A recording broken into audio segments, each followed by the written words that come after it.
Events begin at the estate of the Grand Duke Crito, and now one of the people in the palace is knocking on the office. It turns out to be a young lady, and she tells his lordship that she is coming in, after which she claims that a private mercenary is at his service. The man then folds his hands and claims that the young lady's fame precedes her, and, as far as he knows, they do not fail on missions. Although he usually does not take such orders, it is very important for him, so he asks the girl for help. The girl then looks at the order and analyzes it with a cold gaze. She understands that she needs to find this person. After all, she is his daughter. The young lady then looks at him and wonders if he is serious. After all, if the Duke gave her this task, then it looks like he really doesn't know anything. The girl realizes that she has not heard the name Cornelia Crito for many years. And after she ran away from home in pursuit of love, she often apologized, sending letters to her family. Even during her illness, from which she later fell into eternal sleep, there was still no answer from the family. And now the young lady is wondering if after that he decided to find his daughter. However, the girl then asks if he even wanted to look for her.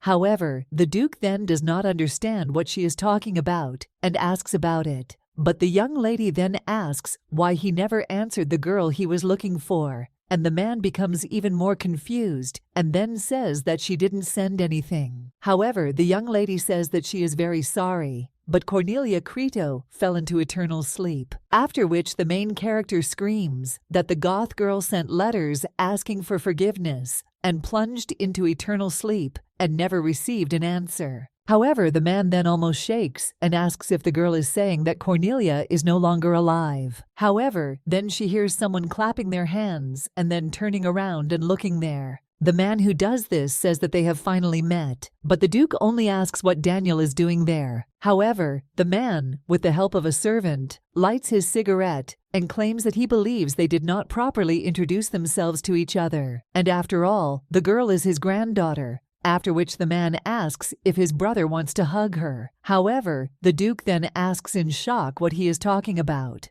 And the main character also asks who he is, after which the man answers that he is her cousin, and then asks where they are staying, because the Duke has already been told about Cornelia's letters. But the main character then looks at him a little angrily and asks how he knows about the letters. Well, in response, she only hears that he intercepted them just to make sure that her brother would not forgive this woman. Otherwise, this would have ruined his plan. And the main character then asks if the Duke really ignored his mother's letter and simply did not receive them. And at this time, the man clenches his fists and asks his brother why he is only talking about this now. The main character then realizes that this will not lead to anything good and reaches for the sword in her coat. She thinks that she will never forgive this man, but the Duke's brother only screams that all this is to take their lives. And now, while the servants are running towards two relatives, the young lady is preparing for battle. However, that man says that I shouldn't resist and just accept my fate,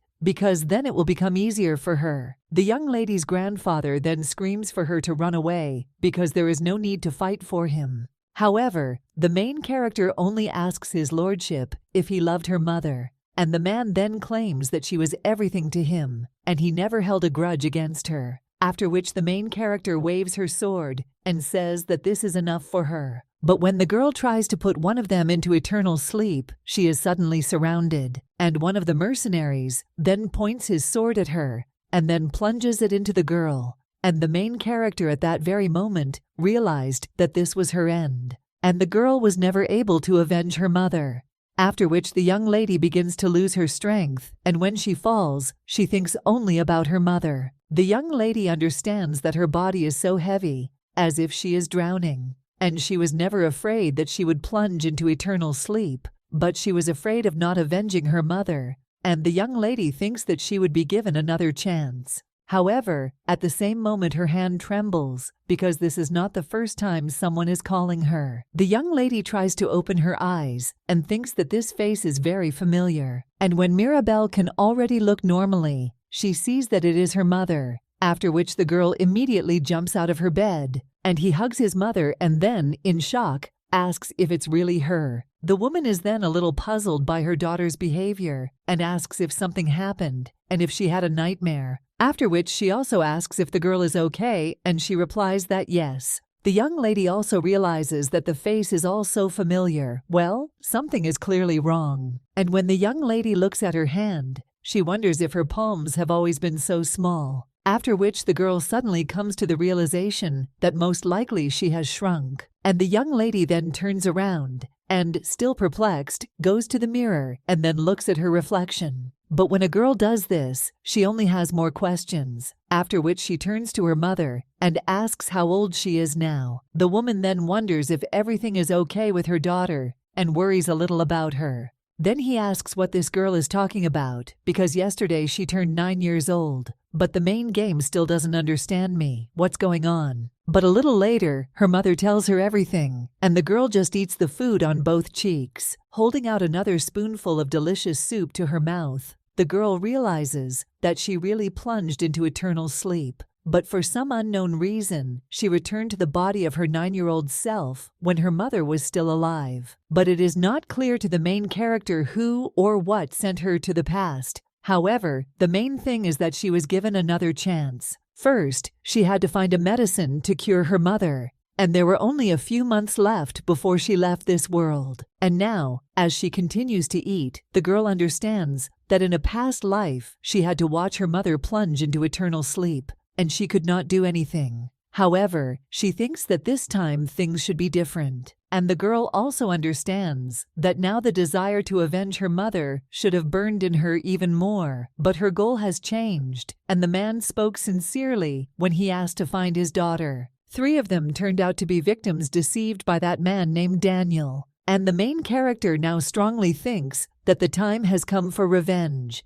And it's time to change the future, because now the main goal of her life is to cure her mother and bring justice to Daniel. This means that she needs to meet with the Duke, and now the main character is asking her mother if she is busy today. But the woman says no, and she planned to stay at home. And then the girl asks if she said that she has a grandfather. And the young lady's mother then replies that yes, that's true. But the little girl then just asks if they can meet him today. After which the young lady takes her mother's hand, but she claims that she thinks it is impossible.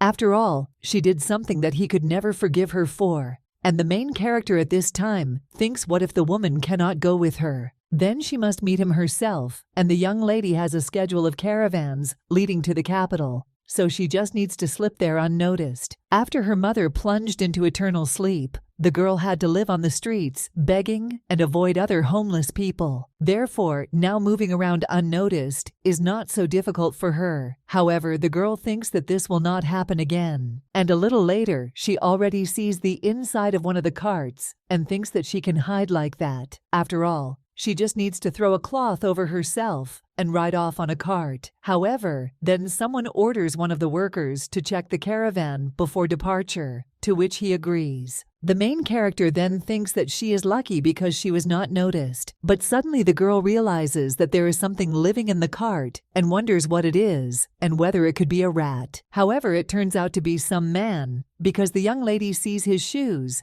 and he just asks who is there. The girl then lifts the cloth, but when she does this, she looks at the man with enthusiasm and asks if it's him. It turns out to be a boy with silver hair and blue eyes, but the main character thinks what it is. It looks like he's hiding there too. But the girl then says that before asking a person who he is, he needs to introduce himself. And the boy then, with a slight blush on his face, remained a little silent, and then stated that his name was Jeffrey Coleman. The main character then remembers this name and thinks that he was the most famous mercenary on the continent, and they say that the detachment he founded was at the level of the Order of Reina, which are a detachment of royal knights, and besides, because of his influence, he received the title. The king of mercenaries was not only strong, but also cared for others and was famous for his reliability. The main character understands that when she was a mercenary, he really wanted the girl to join his squad. And now the young lady realizes that she now recognizes his face,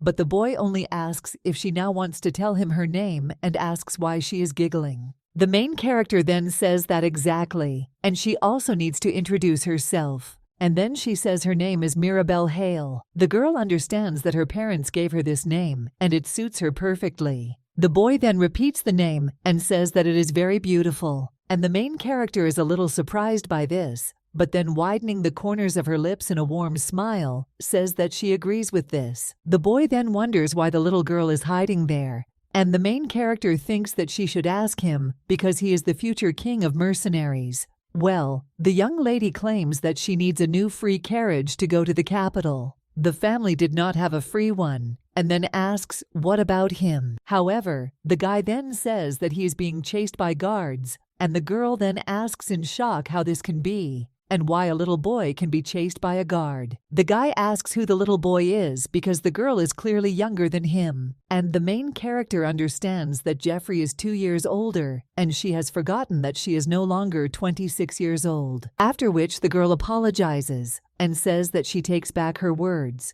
to which the young man replies that he forgives. But then he just looks at her silently and then says what he really is. He put someone into eternal sleep, and it was a man named Gaiman from the Shershan estate, and his parents borrowed money from him, but they could not pay it back, which is why the man beat them to exhaustion. The boy, seeing that his parents were no longer breathing, told the guards about what this man had done, but they blamed his parents and said that they should not have borrowed the money at all. The man who plunged the boy's parents into eternal sleep a little later asked if he had told the guard about him, but he took pity on his little ass, and this is how the boy repaid him. After which, when the man saw the young man, he immediately extended his hand to his head and argued that perhaps he should join his parents, and asked if he agreed. So the boy now claims that he has taken matters into his own hands, and the main character apologizes and says that this is probably a sore subject for him. Well, the young man says that it's okay because he took revenge on one man, and he asks if the girl can now tell why she is going to the capital. The young lady then claims that she wants to meet her mom's father without her, and the boy then asks if she wants to meet her grandfather, and then asks if her mother knows about it. The main character then, a little puzzled, says that no, and she didn't ask permission, and she, the boy, then screams in a whisper, "What is she talking about?" And at least he understands how worried the woman will be, after which the boy tells her to come back, and the main character understands that he is absolutely right. However, when she turns around and looks outside, she realizes that everything is so. After which the young lady turns around and says that it's true because the woman will definitely worry. But the little girl understands that she cannot lose her a second time, or cannot just let her go. The young lady remembers how sad she was when she saw that her mother was already lying without breathing, and now she understands that she knows what she is doing. The boy turns to the young lady and asks if this is really so important. The main character, with a smile on her face, replies that of course, this is a very important task for her, and the boy, looking at her, is a little embarrassed, but then clears his throat and says that then it's okay because he just hopes that the girl will get to the capital safe and sound. After which the young lady says that she hopes so too. The girl also strokes the boy's silver hair and thanks Togo for his understanding, but then assumes that he was just worried about her. However, the young man becomes a little wary of such actions and tells her to stop. However, when the young lady does not stop, he only shyly calls her by name and asks her to stop. But suddenly the guy's stomach growls, and the girl asks if he's hungry. The young man replies that no, and that it's probably the wheels that are squeaking. The main character thinks that at least they weren't found, but she understands that the boy must have been starving all this time. She realizes that she has some food, but she wanted to save it for the road. However, the main character still hands the potato to the guy and tells him to hold it. The boy then swallows saliva because he really wants to eat these potatoes. However, when the main character is already putting food in his hands, the boy asks a little worriedly how she can do it, and the girl tells him not to worry because she took 3 more of these and then tells him to eat and believe they have a long road ahead. The main character understands that if the future does not change, he will become a successful mercenary. But she understands that this does not mean that the guy will not sleep at night and will go hungry. So the girl thinks that it will be better if he eats and sleeps now. However, suddenly the main character hears some strange sounds when she looks up. Then he sees that the guy is looking at the potatoes in tears and then thanks her. A short time later, having finished eating, a young man with silver hair and a slight blush on his cheeks promises that he will pay her for these potatoes. But the main character says that it's just potatoes, so don't let him worry so much. But the guy says that it's not like that. Then he asks if she understands and claims that his parents had to borrow money from Gaiman because he always complained about hunger. And so now the guy extends his hand and says that he no longer wants to be in debt for food, even if it costs him his life. The guy with silver hair says that he might not have survived from hunger if not for the young lady. And Mirabelle then, with a smile on her face, says that it's good, and she hopes that the guy will repay her twice in the future, to which the boy just smiles and says that he will try. A short time later, the cart already stops in one town, and the boy helps the main character get off the cart and claims that they have arrived so they can leave. A little time later, they are already running away from her with all their might, and the main character says that she thinks there is no need to run anymore because they are already far away, and the boy claims that they really got to the capital, after which he thanks Mirabelle for everything and asks her to promise him that after meeting with her grandfather, she will return home because her mother is probably terribly worried. The main character then just strokes the guy on the head and says what a good boy he is, to which the young man is a little surprised. And the young lady then says that this concerns him too, so let him take care of himself, and Mirabelle says that she hopes that they will meet again someday. But when the young people turn around and leave, the young man screams that he will really repay her for those potatoes, so let her wait. Mirabelle is a little surprised then, but then she turns to him and smiles. Then she says that she understood and let him not forget about the rest of the potatoes, which she did not share. To which the guy says that he won't forget. The main character then thinks that she does not know when or how, but she is sure that she will meet him again. And this means that she definitely needs to do what she came for. After which the young lady approaches one of the knights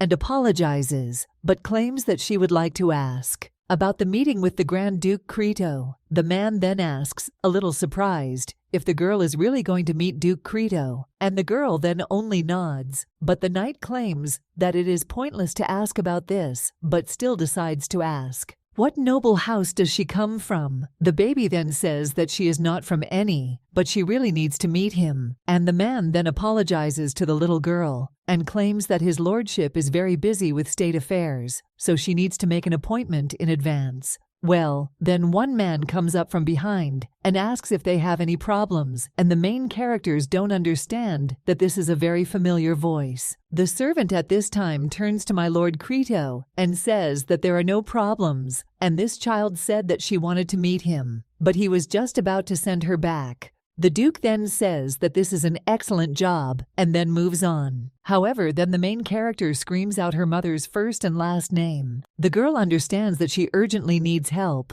so there is no time to explain, and she claims that her mother's name is Cornelia Crito and she needs help. However, the man then only turns to her and coldly asks if the girl now understands whose name she just said, to which the little girl answers yes. She says that she knows that this woman is his lordship's missing daughter, and her mother told her everything, so he can meet her himself if he doesn't believe it. The young lady no longer even notices how her emotions get the better of her, and she still says that the woman lives in the village of Delphia, and they can get there in 3 days by cart. However, the girl also says that she needs to hurry because her mother is very sick right now. The Duke is a little surprised by this and wonders whether he should believe the little girl because she doesn't look like she's lying. The young lady then just screams out to help her mother, and she realizes that she thought that she would not cry anymore. Well, now, while the crystal tears fall to the floor, the main character understands that the thought that she will lose her mother again haunts her, and the girl is ready for anything. The young lady understands that she will kneel and beg. Then someone puts a hand on her head. It turns out to be the Duke, and he claims that then they won't keep her waiting. After which he turns to one of the servants and claims that he wants to know if the girl is telling the truth, so let them change his schedule. The servant agrees to this and tells his lordship that it will be done and he will prepare the carriage. The man then turns to the little girl and says that she must be tired from the station, so he invites her to go and states that they will go to the village as soon as they finish the preparations. A little time later, the two of them are already sitting at the table, and the Duke, looking at the baby, is thinking about something. Well, then he claims that he may seem insincere because he doesn't even know where his daughter is now. But as a father, he will say that all parents want their children to live happily. The Duke claims that he is sure that this is exactly what her mother is praying for, and the main character then thought that he seemed to know what she was feeling now. And the young lady blames herself for leaving her sick mother and enjoying such a luxurious dinner here. But it seems the Duke still doesn't believe that her mother is Cornelia Crito. Well, this is understandable. After all, many people appeared claiming that they knew where his missing daughter was,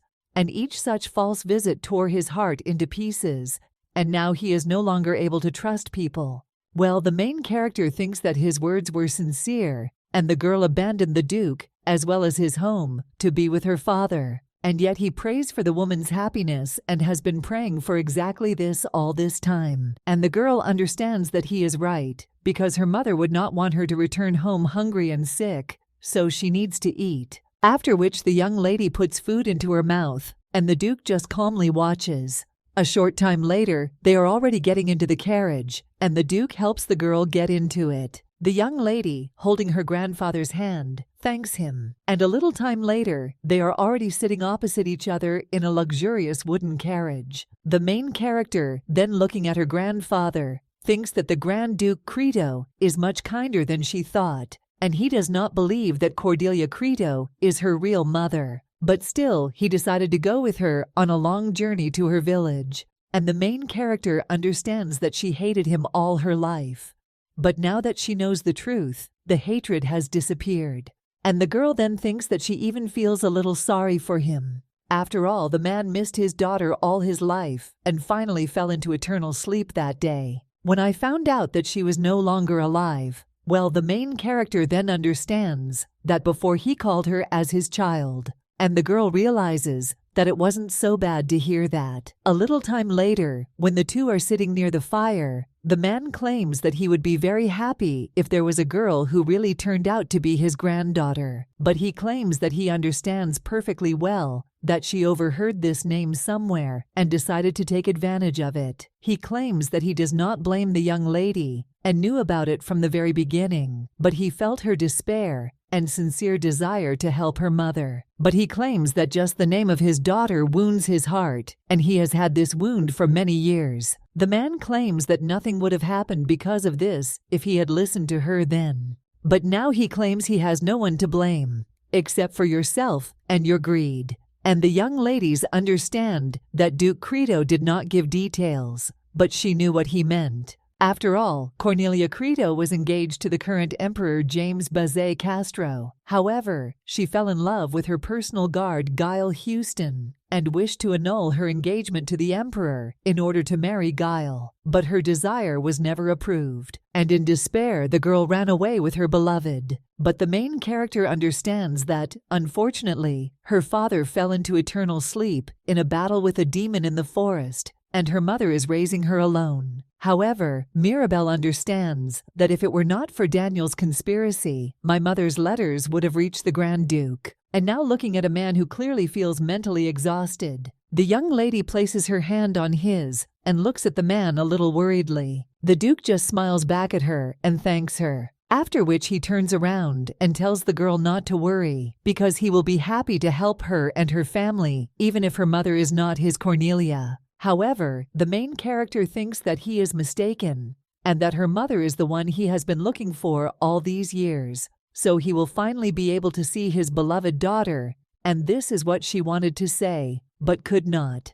A short time later, the young lady already leads the Duke to one of the houses, and he claims that this is his and his mother's house. And the man then wonders if the girl and her sick mother are living there alone in this destroyed house. After which he goes inside, and the main character then turns to her mother and says that it is she. The woman then doesn't feel very well. She goes out into the corridor, but when she sees her daughter, then he immediately runs up to her and hugs her, saying that it's really her. The woman then asks if the girl has any idea how worried she was. And then he also asks if the baby is okay and if she's not hurt anywhere. Mirabelle then apologizes to her mother, but tells her not to worry because everything is fine with her. And the woman then leans her baby's forehead and says that this is the main thing. At this time, the man with shaking hands drops his staff and then falls to his knees. He, looking at the woman, asks if this is really Cornelia. He asks again if this is really his daughter. The woman then, with tears in her eyes, tells her father that it really is she, Cornelia.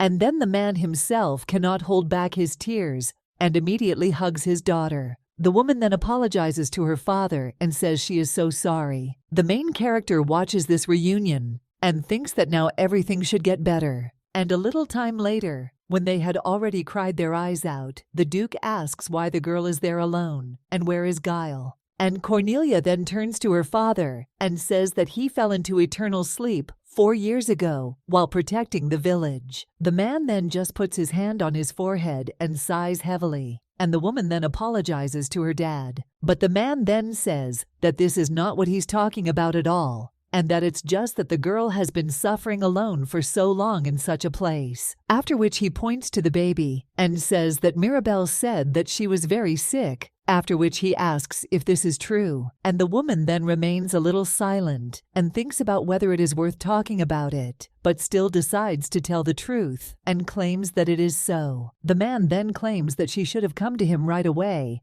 and asks why she didn't come. But then the main character bursts into the conversation, and she worriedly says that her mother wanted him to forgive her and wrote him a letter many times, but never received an answer, and therefore decided that he was still offended by her and therefore could not come. The man then asks if his daughter wrote to him, but he had no idea, and the main character understands that obviously Daniel made sure that he never saw this letter. The Duke also says that they still have much to discuss, but claims that they need to return to the estate first. After all, there they will be able to calmly discuss everything, and now they should hurry up. After all, the daughter should be cured as soon as possible, and the woman then thanks the father and then claims that she will collect all the tea, so she asks if he could wait a little. Well, the man then claims that he will ask someone to help, so let the child not tense up.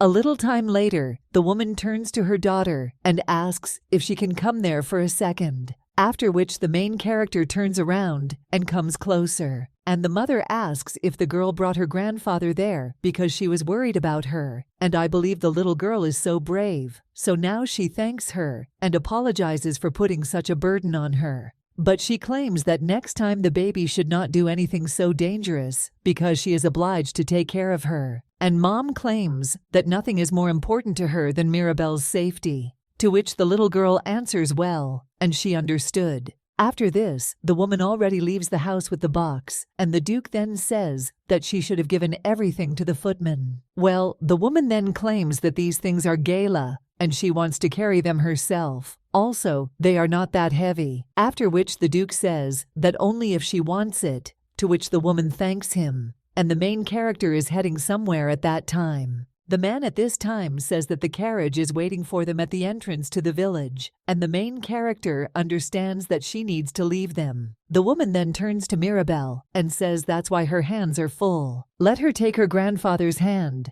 and the young lady will be a little puzzled by this. Then think about whether the woman really wants them to get closer. But the girl then nevertheless extends her hand and asks his lordship if he will give his. Well, the man agrees and extends his hand. After which the two of them are already heading to the carriage. And the woman, watching them, gets a little upset and wonders if the baby's grandfather is still his lordship. When they are already in the carriage, the Duke turns to the young lady and says that he should have said this earlier. But he thanks Mirabelle and claims that if it weren't for her, he would never have found Cornelia. The main character then turns to his lordship and says that she does not deserve this, and if his lordship did not trust her, then this would not have happened. She understands that from the very beginning, the Grand Duke Crito did not believe that her mother would really be Cornelia Crito. But it was his kindness to the helpless peasant child. She united them all, and the man retained kindness in his heart, even after the loss of his daughter. Therefore, the main character is sure that he deserves more, For the next 3 days in the carriage, Mother and the Grand Duke told each other stories about what had happened to them over all these years.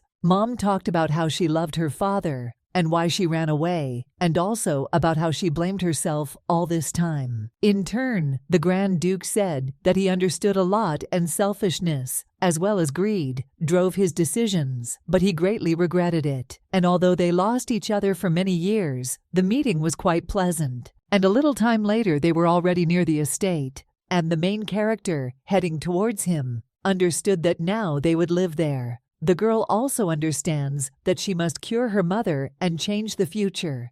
The Grand Duke takes care of her mother's illness, and she must deal with the rest, and the girl understands that in general she is the only one out there. But then someone meets them and addresses his lordship. This man asks if what was in the letter is true and if they have found Cornelia. And then the man, looking at Cornelia with a warm smile, says that it's really her. After which the man approaches the girl and asks where she was all this time, and why she didn't contact him, and whether she even understands how worried he was. The woman then just apologizes, and the man then sighs and says that now she's back, and that's the main thing. But then he also asks who this child is next to her, and Cornelia then claims that she and Guile have a daughter. After which she turns to her baby and tells her to say hello, because this is Uncle Brian, who is the Duke of the House of Crichton. And the girl then introduces herself and then says that she is glad to meet him. The man then says that this is amazing,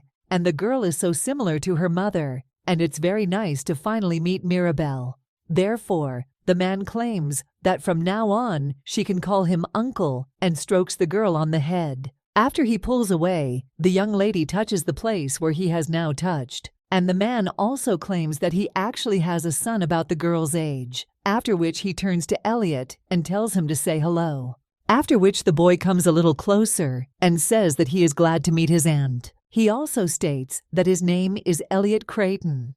After which the man points to the baby and says that this is Mirabelle and she is his cousin, so the boy should be polite to her. After which the young man approaches the girl and greets her. After which he once again says his name and also says that he is pleased to meet you. Then the two kids shake hands, and the main character says her name. She also says that she is glad to meet you, and the boy smiles in response. The main character's grandfather then suggests going inside because Cornelia and Mirabelle are probably tired. The man also turns to the baby and apologizes, and he asks if she could stay in Cornelia's room today because he told them to prepare a room for her, but more time is needed. The girl then tells his lordship that she doesn't mind.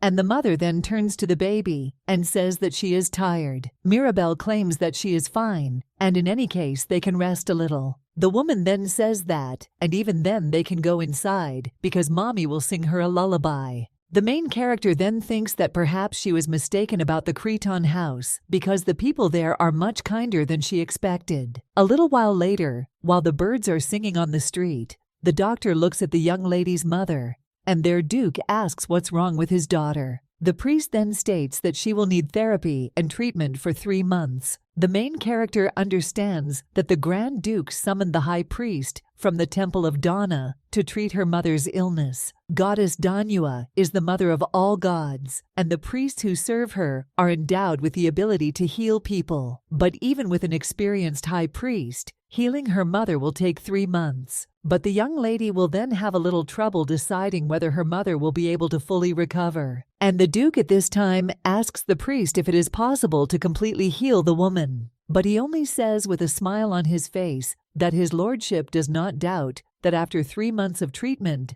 Lady Cornelia can count on a complete recovery. However, then he turns to the baby and says that he would like to examine Miss Mirabelle, and the woman then asks what he means. The priest then claims that Lady Cornelia's disease is named Hazel and that it is a genetic disease. And although they cannot say for sure whether it is passed on to descendants, according to statistics, such cases are not isolated. After which the Duke turns to the priest and asks if he could then examine Mirabelle, to which the man agrees, and the main character thinks that in her past life she did not have any illnesses. And the priest at this time asks if he can take the young lady's hand, and then does so. And he begins to use his powers. However, when he does this, he is a little surprised. The young lady does not understand why he, the sanctified, claims that this is impossible. When he finishes the examination, he states that fortunately, Miss Mirabelle has no signs of illness, and on the contrary, she is endowed with the ability to use divine power. The main character is then a little surprised,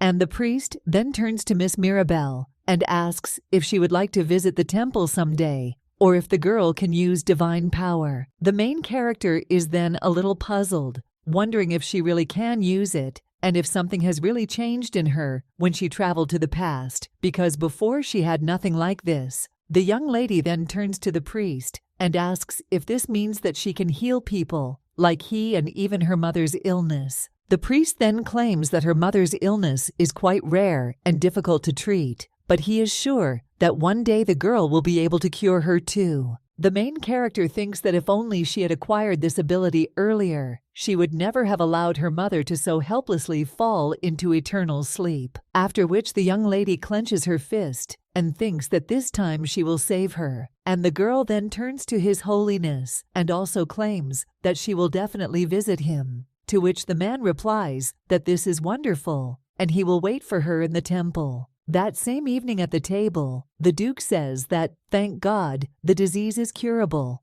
and another man sitting there agrees. He also says that the guys have not gone to breakfast for so long that he has already begun to prepare for the worst. The young lady's mother at this time claims that it's all thanks to her little Mirabelle, because if it wasn't a girl, then it would be much worse. She, the main character, is then a little embarrassed. Well, when she looks at the boy, she thinks, why is he staring at her like that? And the young lady's mother's brother then turns to his niece. The young lady then thinks what her uncle wants and asks him about it. But the man only asks how she slept last night. The girl then says that it was very convenient and thanks him. And the man then says that this is great. And if she doesn't like something, then he asks her not to be shy and tell him about it. To which the main character agrees, but she herself thinks that Brian's face makes her feel uncomfortable. And after all, he is known as the Iron Duke, callous and indifferent. But the most important thing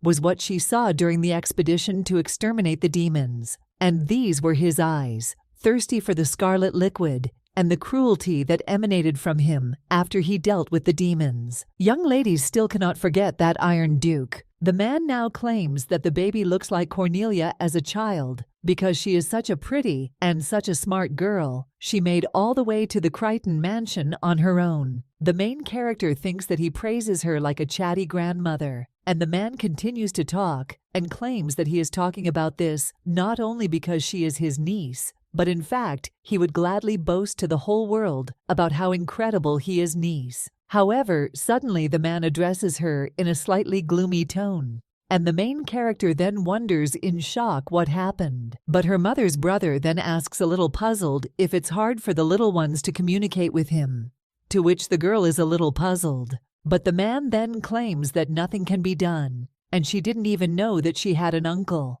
Everything must be so unexpected and frightening for her, so he apologizes and says that in fact the children in their district run away in fear when they see him. And he tried his best to be friendlier, but apparently it didn't work. So he asks you to just know that he really wants to be kind, and the main character, remembering his face, says that he has nothing to apologize for. The young lady's mother at this time turns to the man and says that it's not his face and that he just needs to work on his emotions, after which the man asks if this is true. And the woman replies that she always said that he has a terribly blank expression on his face. However, then the Duke turns to Brian and asks Togo not to do this to his friends because his dear Mirabelle has already suffered enough. And at this time, the main character thinks that in fact, her uncle is not to blame. At this time, the boy turns to his father and says that his face scared Mirabelle and the girl lost her appetite. And the main character at this time thinks that this is actually true. But she tells her uncle with a slightly forced smile on her face that she's fine. And she's just trying to get used to it there, so she'll get used to it over time. The man then, with a smile on his face, says that only his dear niece is on his side, so he thanks her for this and states that if anyone threatens her, then let her immediately turn to him. After all, he assures that the fate of this person will be much worse than immersion in eternal sleep. The boy then turns to his father and says that he is again on his own, because you can't console someone with such a face. However, the man then turns to his son and says that he is waiting for him at training today, which makes the boy a little surprised and claims that he would have thought that she was not there today. But his father then says that he made a mistake in the bedroom. The main character, I hear this, can't help but smile. She understands that she is still not used to the local environment. Well, they all seem to be kind and caring people.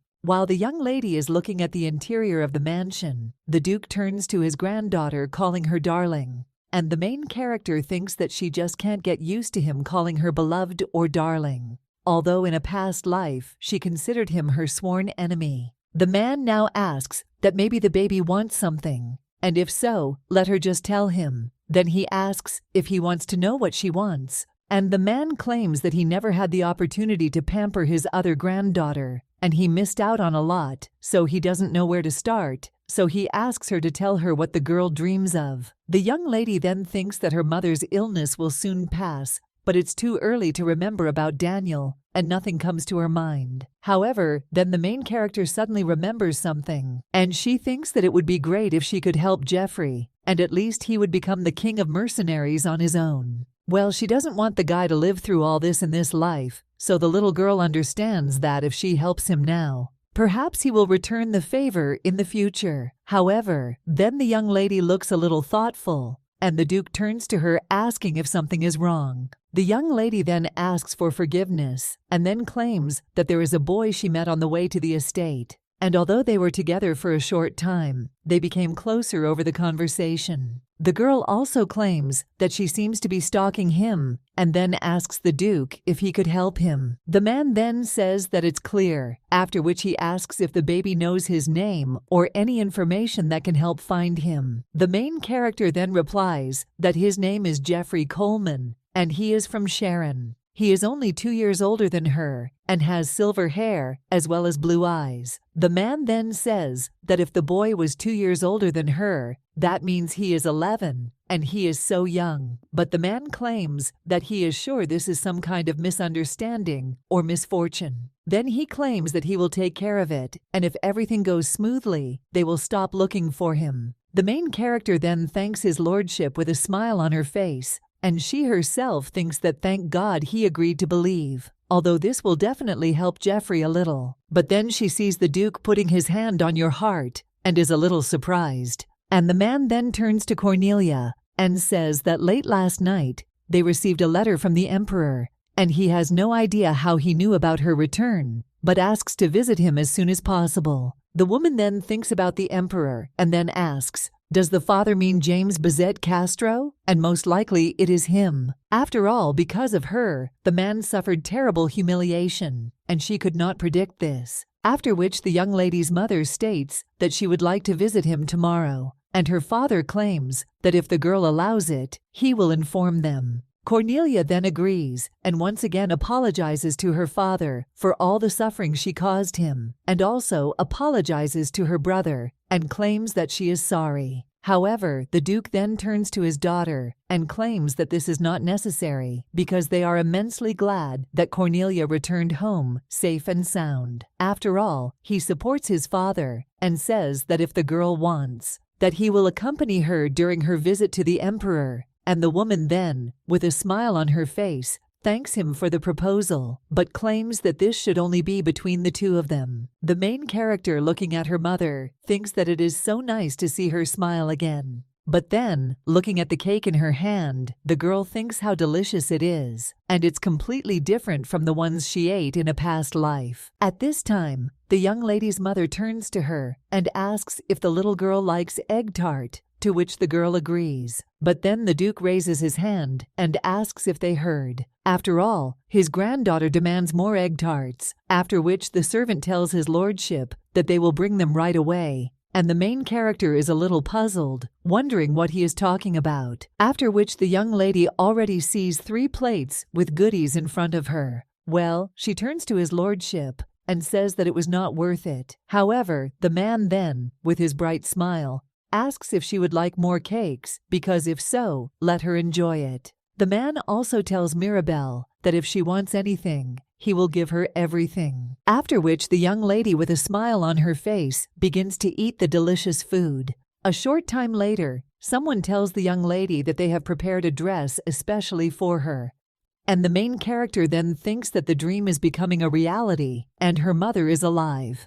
But the girl thinks that if she had gone back even further last time, she might have been able to save her father. At this time, the mother turns to Mirabelle and the girl asks what it is. The woman claims that she is going to meet the emperor today. Then he asks if the baby will go with her, and she agrees. The main character thinks that in truth, she already knows the answer to this question. Meanwhile, the young lady's mother claims that she told Brian that she would be fine, but I was still a little scared. However, now that they are nearby, she is much calmer. Mirabelle realizes that she was too young to do anything when her father fell into eternal sleep, so she turns to her mother and says that she will always be with her. The woman apologizes to the baby for not being able to do more for her, but from that moment on, she claims that she will take care of Mirabelle. And Mirabelle at this time thinks that she will definitely do everything to protect her mother. A short time later, they are already in the palace,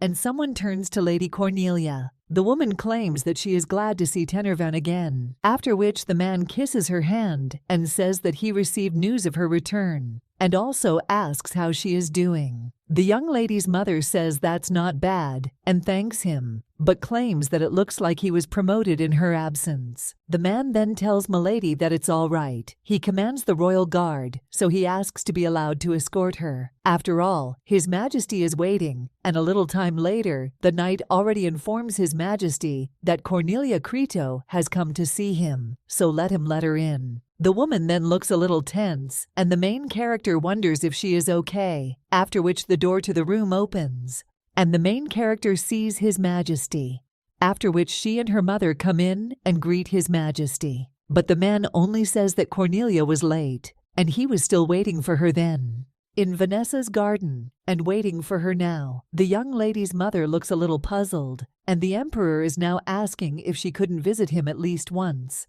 The main character then realizes that he is the emperor of those who fell in love with her mother. And the woman now answers His Majesty that everything is not so, and if she had met him in Vanessa's garden, she would never have seen Guile again. Therefore, she does not regret her decision, but she is very remorseful for the pain caused, and for many years of waiting. The emperor then only sadly looks away, and the main character, looking at his shaking hands, can say that the emperor really loved her. The man then looks at the main character and asks if this girl is her daughter with Sir Houston, Mirabelle. Then he bows and says that His Majesty greets him, but the man then claims that he does not think that this conversation is for children, so he offers to talk in private, to which the woman agrees, after which she turns to the little girl and asks if she could play outside for now, because she will soon return to her. Hey, the girl agrees, and then claims that she will wait outside.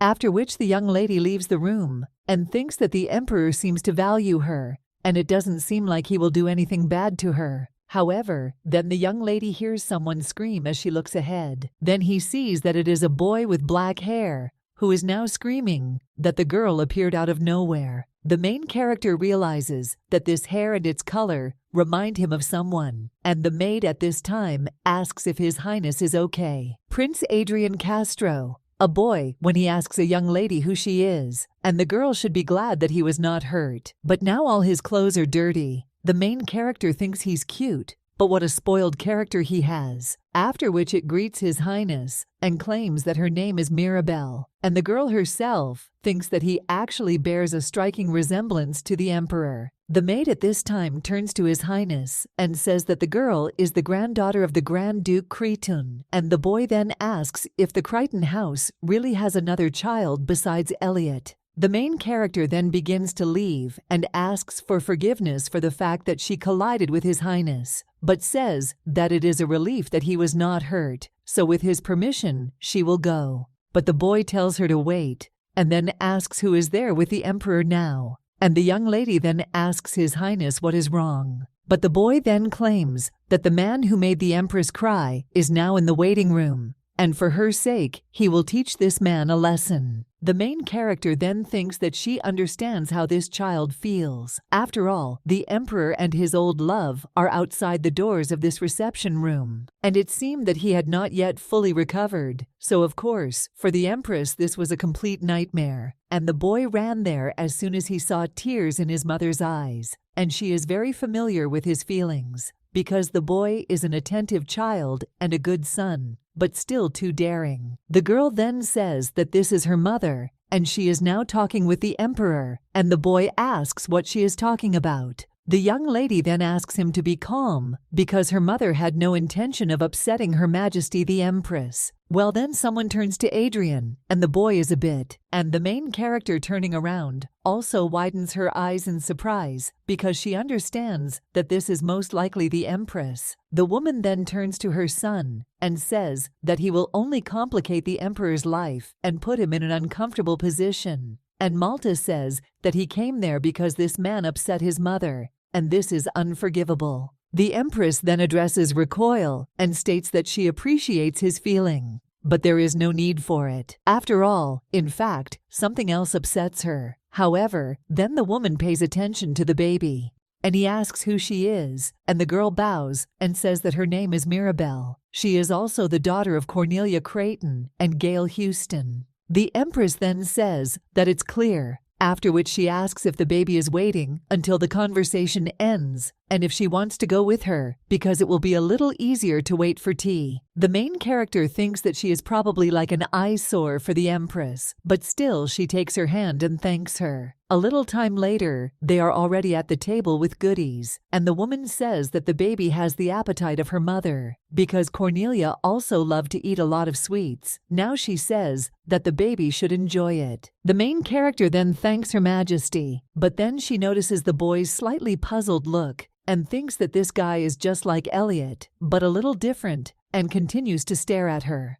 The Empress then turns to the baby and says that she doesn't know if she heard from her mother, but she and Cornelia were good friends, although she cannot say for sure whether the woman still considers her a friend. The main character then thinks that she is sure that her mother considers her her friend, and if she sees her, she will not be angry. However, then the main character hears her mother calling her. However, the Empress then asks Cornelius if this is it. The woman then greets Her Majesty and states that they have not seen each other for a long time, after which she asks how she is doing. But the Empress does not look very happy, and she just screams that because of her, 8 years of her life were a living hell. James was waiting for her all the time. The young lady's mother then looks away, a little puzzled, and the Empress claims that he was all she had. And in addition, Cornelia simply disappeared and sent me not a single word about whether she was alive or not. Therefore, now the woman asks if she has any idea how she was offended and upset. The boy watches all this, already clenching his fist, and decides to act. However, the main character grabs his hand when the young man turns around. Then the young lady only shows him to be quiet. After all, she understands that in the eyes of these women, she sees that all this anger and sadness are covered by slightly different feelings. The Empress then claims that now, when she sees that Cornelia, if she's alive and well, she can't help but feel happy,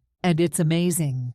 The main character understands that these are signs that she was really bored and worried. And now, while the kids are watching these two, the Empress says that she is so glad that Cornelia has returned. The main character then thinks what a relief this is for the two of them and rejoices at it. A short time later, they are all sitting together at the table, and the Empress tells her friend to look at her hands because they are so rough. Cornelia then say that when Guile died, he had to take on all the manual labor. Well, the Empress asks how the Grand Duke did, because he adored her, and didn't he really help at all? The woman then claims that she wrote to him several times, but for some reason, none of the letters arrived, and after she refused him, she could not just take it and return home. You know, she thought that her father still condemned her for this. But the Empress then asks how she is, and why the girl didn't write to her because they are friends.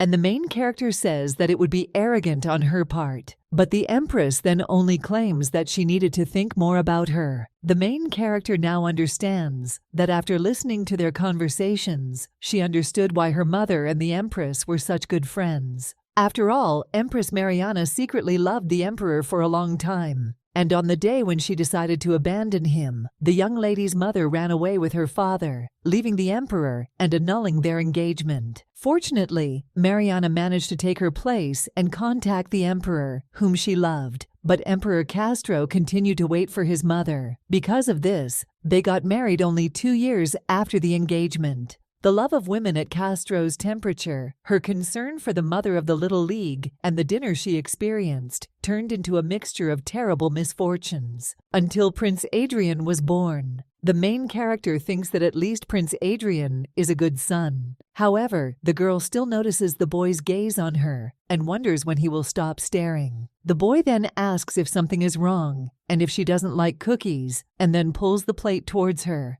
The young lady replies that she likes it, but these are too sweet for her, and the boy is then a little surprised. He eats cookies and asks who doesn't like sweets, and the main character claims that, as she said, she's just not against sweets. However, then the young lady does not finish her speech and says that it is not important. When the time comes to say goodbye, the Empress tells her friend to come to the royal castle. When she finishes, she will prepare her favorite tea. The young lady's mother says that she will definitely, but don't let the Empress be offended by her for coming too often. The woman only laughs in response to this, and then they say goodbye. The Empress says that she hopes to see Mirabelle again soon, and the main character thanks Her Majesty and claims that it was a pleasure to meet her. Well, then she looks at the boy and sees that he hesitated a little. At this time, the young lady's mother turns to Mirabelle and says that it's time for them to go to the carriage, to which the girl agrees and leaves with her mother. And the boy remains there, as if a little upset that he still didn't say goodbye to her. The main character is riding in a carriage at this time and thinks that her mother's health is improving. And the meeting with the Emperor went better than expected, so now she needs to collect evidence on Daniel and find out about all his dealings. At this time, the young lady's mother turns to her and asks what the living baby is thinking about, and Mirabelle then tells her mother that she wants to ask her about something, after which the little girl asks if there is anyone else in the family of the Grand Duke Crito whom she has not met. The woman then replies that there is, and this is her cousin, and also her father's younger brother named Daniel Crito. And the little girl understands that, judging by her facial expression, Mom doesn't suspect Daniel of intercepting the letters. Hey, the little girl is now thinking about how she can prove this to everyone. At this time, the young lady's mother once again turns to Mirabelle and asks if she can ask her for a favor, after which the little girl asks what kind. And Cornelia. Then she asks if her daughter can call Duke Crito grandfather, to which the little girl is a little embarrassed. The woman says that in the end, he is her grandfather, and the man walks around and doesn't show it, but she is sure that he really wants the girl to call him that. The main character thinks that this is a little awkward, but her mother is right, because the man is her mother's father and her grandfather, but she still thinks that she is doing this for her mother. After which she says okay, and she will try, to which the woman smiles and thanks her daughter, after which she states that she hopes she will quickly get used to it.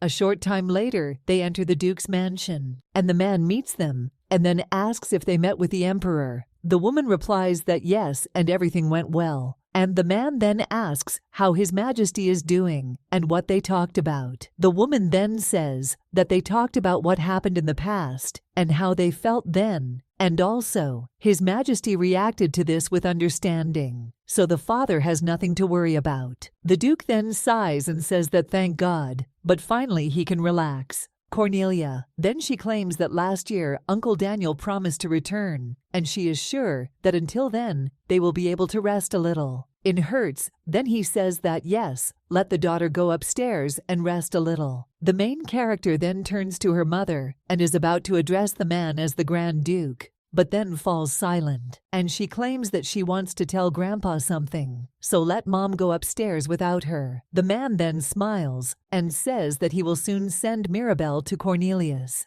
and let the child rest a little because he is interested in finding out what's the matter. The woman then says, "Okay, then she will wait upstairs." Hey, baby agrees. A little later, the maid is already putting tea on the table, and the Duke tells the little girl to drink tea. And the main character then thinks that this is the reception room, where she plunged into eternal sleep in a past life. And the Duke now asks what the girl wanted to tell him. The young lady then turns to her grandfather and asks if he remembers what she said about the letters her mother wrote. The man then replies that yes, and she said that it says an apology. The little one claims that her mother sent at least 2 letters a week, and she sent some of them through the merchant guild and some through mercenaries. There must have been at least 20 pieces a year, and the fact that none of them reached my grandfather is a little strange. The baby understands that now he is unlikely to believe, even if she says that his brother intercepted these letters. And all she needs now is to arouse suspicion. So now, the little girl claims that she is a little afraid that these letters could be lost because of Togo, that someone really dislikes her and her mother. The main character understands that now she's experiencing not fear, but disgust. After all, it was because of Daniel Crito that her mother fell into eternal sleep from a completely curable disease, and the baby had to bury her in the ground with her own hands. Therefore, the little girl understands that this was the most painful thing,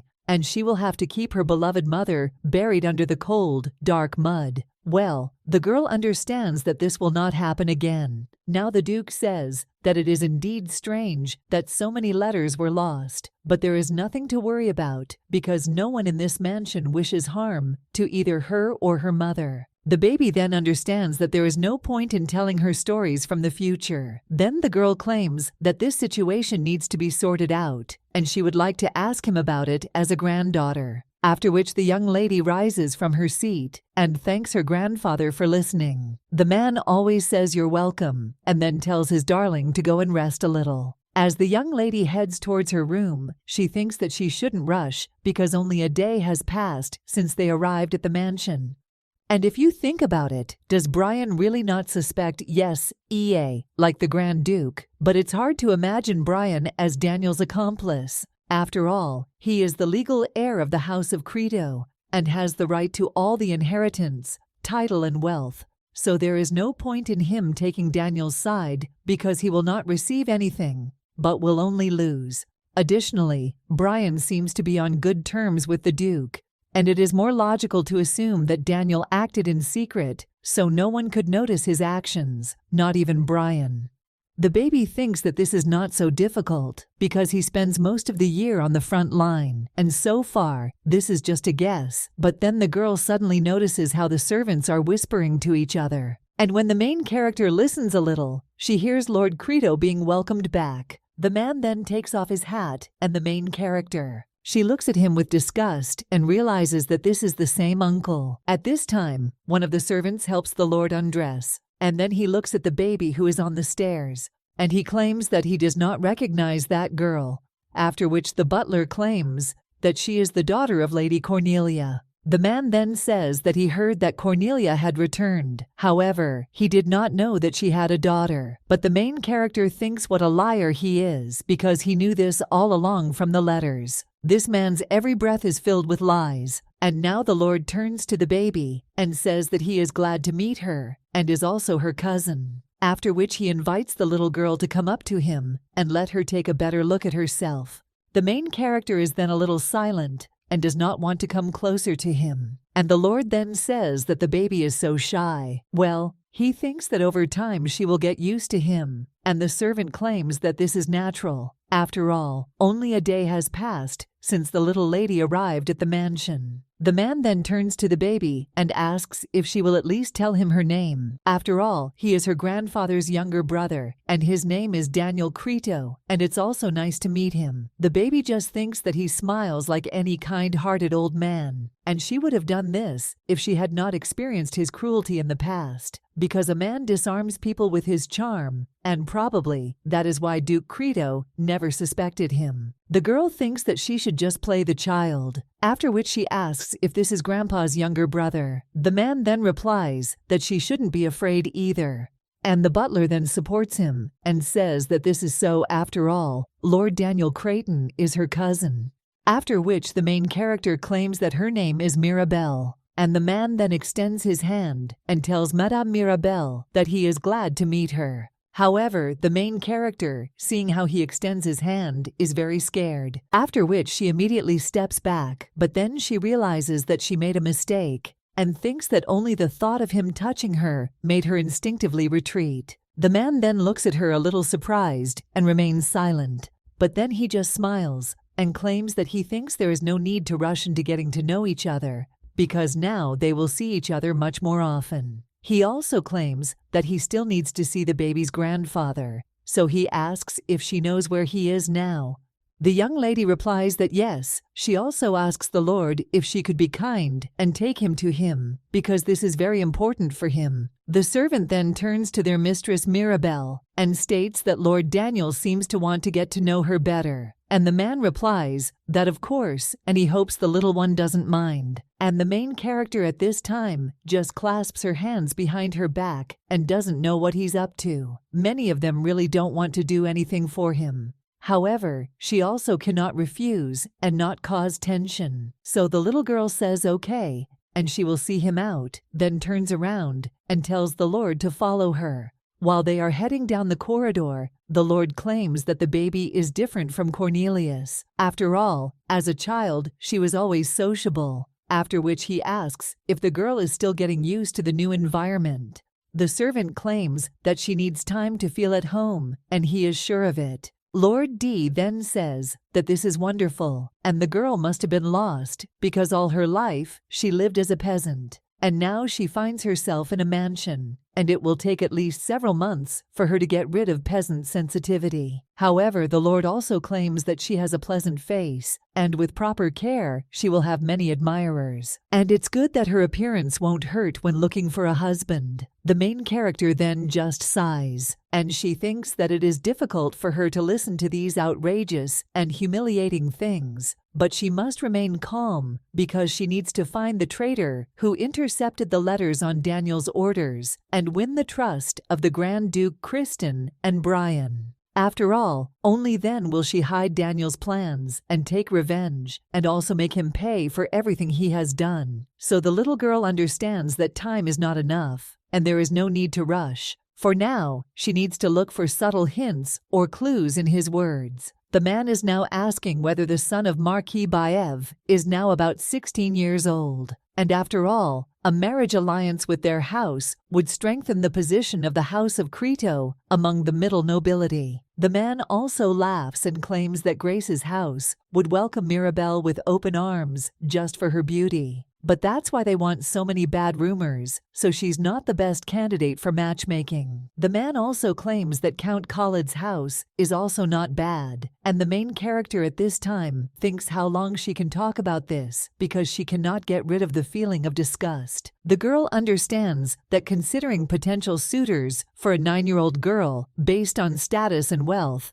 is disgusting, but she needs to restrain herself to win her grandfather's trust. The man claims that Duke George would be ideal if not for his age. However, then someone asks the cousin what this means. It turns out to be Elliot, and he claims that Mirabelle is only 9 years old, and as far as he remembers, Duke George has no children. Therefore, he asks if the man really considers Duke George as a potential suitor for Mirabelle. After all, if he cannot remember his age, then the boy claims that he will have to give his uncle medicine for memory loss. The man then remains silent for a while, after which he turns to Elliot and claims that he meant that the Duke could help in finding a suitable partner for Mirabelle, and it hurts him to hear that the boy distorted his words in such a way. But the young man then only asks if he will then mind if he passes this on to his father and the Grand Duke. The main character wonders if Elliot is really standing up for her, and the man claims that the boy can do as he pleases. The young man then claims that he will do so and also asks why Mirabelle acts as a guide to his cousin. The girl then claims that he asked her to take him to his grandfather,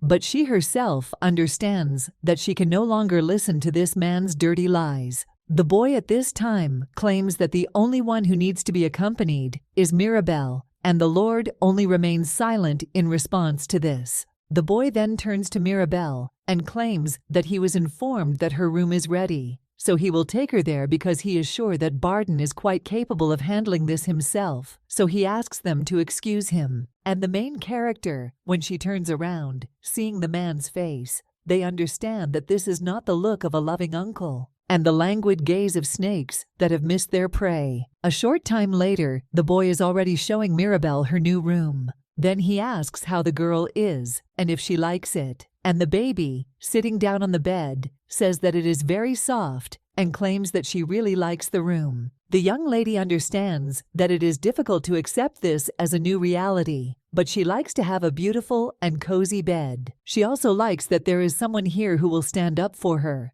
And although it's a little embarrassing, it's very cute. The boy at this time turns to the young lady and says that this is only his opinion. However, he tells Mirabelle to try to stay away from her great uncle, after which he sits on the bed next to her and claims that at least let the girl try to avoid dialogue in private, because the servants will not be able to help her. So when the little girl sees him, let her make sure that there is someone else next to her. Well, in general, let her not pay attention to this for now, because the baby was probably scared, so he's sorry. The main character then claims that everything is fine, but it was still quite uncomfortable, so she is glad that Elliot stood up for her. The girl then looks at the young man and wonders if he too became a victim of Daniel, but he is the legitimate grandson of the Grand Duke and the only son of Brian, so she can hardly imagine that they would treat Elliot poorly. The baby then realizes that she is now a child, so she can ask, after which she turns to Elliot and asks if Uncle Daniel was bullying him.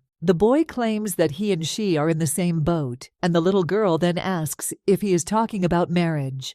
And the guy claims that Uncle Daniel is obsessed with this issue. And the little girl then compliments her brother and says that it's like he's trying to get rid of them. After such words, the boy is a little surprised and asks if Mirabelle is really 9 years old, but the little girl just smiles. However, then she thinks that children are also offended by this, and she is an adult in a child's body, so everything is clear to her. Well, to be honest, if she were an ordinary child, she would not have understood half of what Daniel said. She also looks at the boy, who is now muttering under his breath that he just thinks that they should consider feelings, and thinking that he seems more mature to those children his age, and sometimes he is even sharper than adults. However, the young lady then realizes something and turns to Elliot, and then he asks if there is a girl he likes. The guy then blushes a little, but then honestly answers that yes. And the main character then claims that she knew it and asks if she can ask who it is. The young man then becomes a little puzzled. However, she claims that her name is Zenial Saffron. Well, then he gets up from his seat and claims that it's time for him to go anyway. And slamming the doors, he screams for Mirabelle to take care of herself. The girl then thinks how sweet it is of him, and then lie down on the bed and think about the name that the boy voiced. The girl understands that she once heard that the lord of the house Creighton and the house Saffron got married, and now she congratulates Elliot. The girl understands that as soon as she set foot on the threshold of the Creighton estate, she did not leave the feeling of awkwardness, but thanks to Elliot, she felt much better. And the girl thinks that now that she has rested, it's time to think, and the baby understands that someone. In addition to Daniel, he intercepted my mother's letters because he did it without even consulting the Grand Duke, which means the person who gave the order was quite influential.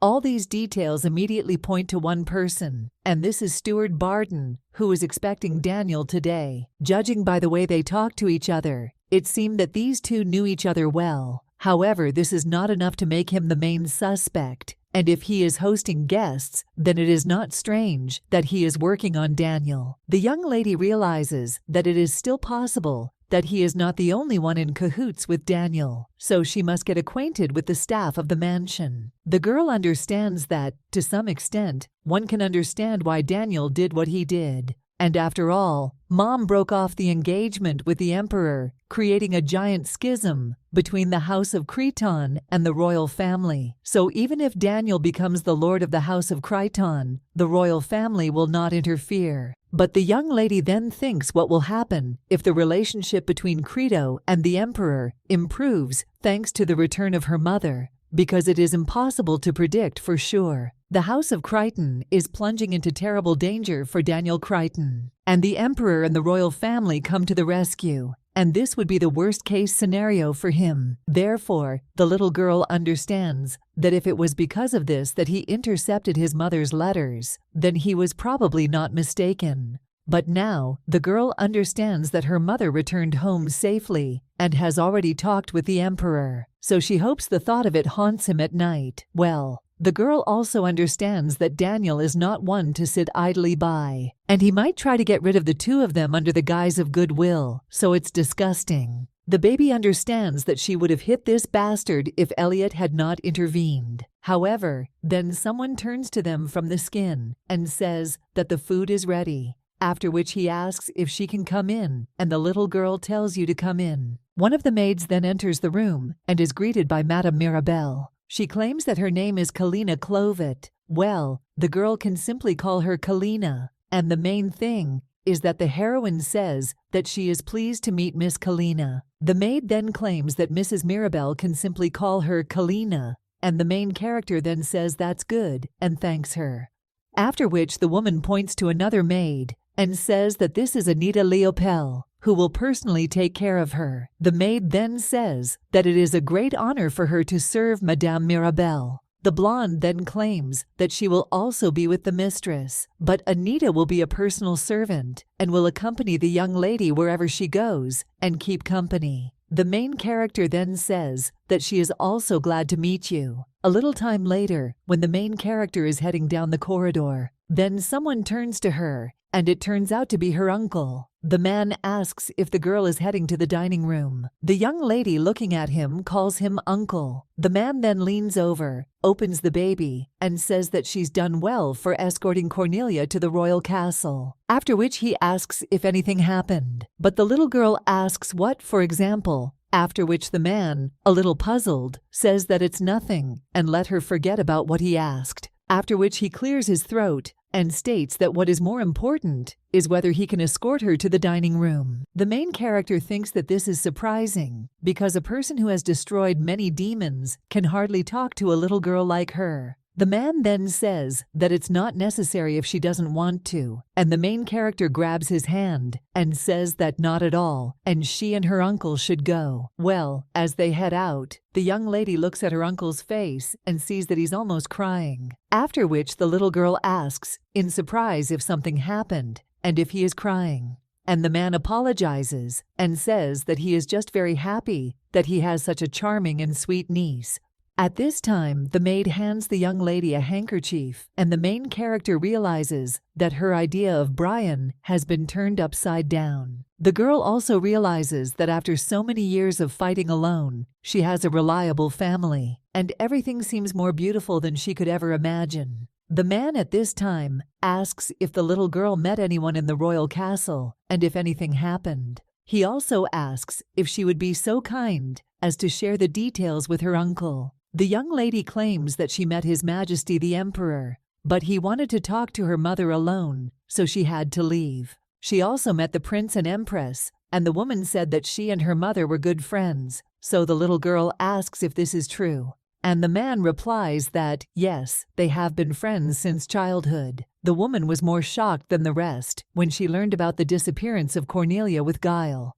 After which the main character realizes that her mother was a very dear empress, and the man at this time claims that she suffered a lot because of them. Again, he still deeply sympathizes with her. Well, then the uncle asks the little girl if the prince was sadder and offended her. The main character remembers this boy and understands that he himself plopped down on the floor, blamed her, and then sulked. Well, now she says with a smile on her face that it's nothing, and her uncle says what a relief it is. The baby understands that while she waits to see this, in the end, he is a good son. And the man at this time says that okay then, but if he shows disrespect to Mirabelle, then let him know. After all, it just so happens that he is the boy's fencing coach and will make him pay if he ever offends the little girl. The main character then thinks what kind of torment will await the boy during training, and after this, the young man will definitely not rush to offend her again. Well, the man then claims that it doesn't have to be the prince. After all, she should just let her know if she ever needs his help. Well, the main character then realizes that she needs help, after which she turns to her uncle and asks if he could teach her how to use a sword. The girl understands that her mercenary skills were simply instinctive methods of survival that became a habit, and if she learns from such an artificial trowel as Brian, she will be able to reach heights, and maybe even be able to destroy all of Daniel's people. The uncle then claims that it will be much more difficult than the little girl thinks, so he asks if she's sure she just wants to do it. The man, when he leans towards Mirabelle, does not claim that he and her uncles will not feel sorry for her during training, and the little girl confidently claims that everything is fine, and she wants to study, after which the man with a smile on his face says that then he accepts her request and they will start tomorrow at dawn, after which the man also claims that she can tell him at any time if she wants to stop. The main character then agrees and claims that she will not do this and her uncle will see again. A short time later, they enter the room with the Duke, and the young lady's uncle claims that it looks like they were the last to arrive. The little girl says it looks like it, and at this time the grandfather calls her to him and tells the baby to sit next to him, and also tells Brian not to stand there either, but to sit down. The main character then comes up and sits down, but thinks, why, this is a place of honor, and by all rights, it should belong to Brian. However, he doesn't seem to mind that she's sitting there, and he also turns to the young lady and says that she is probably tired after her visit to the royal palace, and the little girl replies that she is not at all, and it was wonderful there because she drank a cup of juice with pleasure. The young lady's cousin sighs and is silent for a while, and the Duke only tells the little girl to tell her if anything happens because he will take care of everything. The main character then thinks that just like her uncle, this family seems too distracting, but she thinks that this is worth being grateful for, after which Mirabelle, with a smile on her face, tells her grandfather that she will do so, and then thanks him. However, then the man becomes silent a little, and the main character thinks what's wrong, and then asks her grandfather about it. However, when she looks at his face, she sees that the man is almost crying, and the girl understands that this is still hereditary. Daniel at this time just laughs and tells his brother that he cannot suddenly change his character just because he has a granddaughter, and people will be shocked upon learning that the Grand Duke Crito, known for his steadfastness, sheds tears. The main character thinks that let him charm them as much as he wants. However, Daniel will not deceive her. The Duke then apologizes for his manners, but claims that he must introduce him. And then the Duke points to the baby and says that it is Cornelia's daughter. There is no hell then claims that, in fact, she and Mirabelle have already met. The man then asks what he means and how it could be, and also if they really know each other. No, then he wants to say something. But the boy interrupts him and claims that when his cousin returned to the mansion, he asked Mirabelle to be his guide, and he asked a child who spent only a day in this place and barely knows how it works. After this, the man just looks at the guy coldly and then just laughs slightly and claims that he is terribly embarrassed. But the girl was so charming when he first saw her that he decided to make her blush and asked to accompany her, and the little girl was very smart and knew the way very well. He also claims that be that as it may, he will ask his brother to be more careful because Mirabelle only stayed there for a day and let him imagine how scared she would be if she got lost. However, 30 minutes later, the Duke is already smiling and says that his little Mirabelle is smart beyond her years, and that's so cool. The man asks his brother if he can imagine that this little girl got there from Delphi on her own. But Daniel then, with a smile on his face, says that from there it's a good 3 days' drive. But the Duke then excitedly claims that right in front of the mansion, she told him that Cornelia Crito was her mother, and she was very sick, so she asked him to help. While the maid pours him another glass, the man claims that the girl is very brave, and it is obvious that the blood of Critons flows in her veins. And Daniel then tells his brother that it seems so. The main character, looking at her grandfather, thinks when he managed to get so drunk and the man just laughs at the top of his lungs. To burst in like that, but she's not brave at all. Or rather, she was. Determination after all, she simply made an oath to herself that he would never lose his mother again. But now she hears Daniel just sigh and then turn around and look at him. And the man at this time claims that one day the young lady will make an excellent Crito. After all, with such nerves, she should be quite suitable for the role of the head of the Grand Duchy of Crito. The Duke then claims that he likes this idea and economically needs to get to know the baby's character better. But Mirabelle really shows great promise. The young lady then realizes that she has never seen the Duke in such a good mood. But Daniel is only pretending and hiding his true evil nature. And this upsets the young lady a little. However, she thinks that the Duke seems to trust him completely, but this is understandable again. They have lived their whole lives together as a family. Daniel then turns to the man and asks how about throwing a ball in honor of Cornelia and Mirabelle. The Duke then asks if he is talking about the ball, and the man replies that yes, it will be in honor of Cornelia's return to high society. The Duke then states that it is a good idea, but they must get their opinion first. Therefore, from now on, everything will be as his daughter and granddaughter wish. The young lady's mother then turns to her father and claims that she doesn't mind at all, but she's a little worried about Mirabelle because she's such a sensitive girl. The main character, then looking at his mother, he thinks that she can understand why she doubts it. As soon as the rumor spreads that they have returned, many will congratulate them and welcome them, but the young lady understands that there will be fewer of them and those who will start gossiping behind their backs. And her mother worries that the young lady is hurt by their words, so perhaps it was for this reason that Daniel proposed this ball. After all, he wants to turn her into a little obedient puppet. But the little girl thinks that everything will not be as Daniel thinks. The little witch would never have survived as a mercenary if such trifles frightened her. Therefore, now the main character says that she is fine and she wants to go to the ball. And the woman importantly asks if the baby is confident, because in general, mommy is a little worried. The young lady's great uncle then says that Cornelia should give her daughter a chance. The whole child seems excited, and it will be a good experience for her. He also claims that he is sure that the capital has already spread the word about their return, and the woman can only imagine what they will say if she does not even appear. The young lady's mother then agrees with her uncle and says that he is right, but the man then only claims that such rumors concern not only her, because they can also affect Mirabelle. And the young lady's mother then says that she thinks a ball would be a good idea for both of them,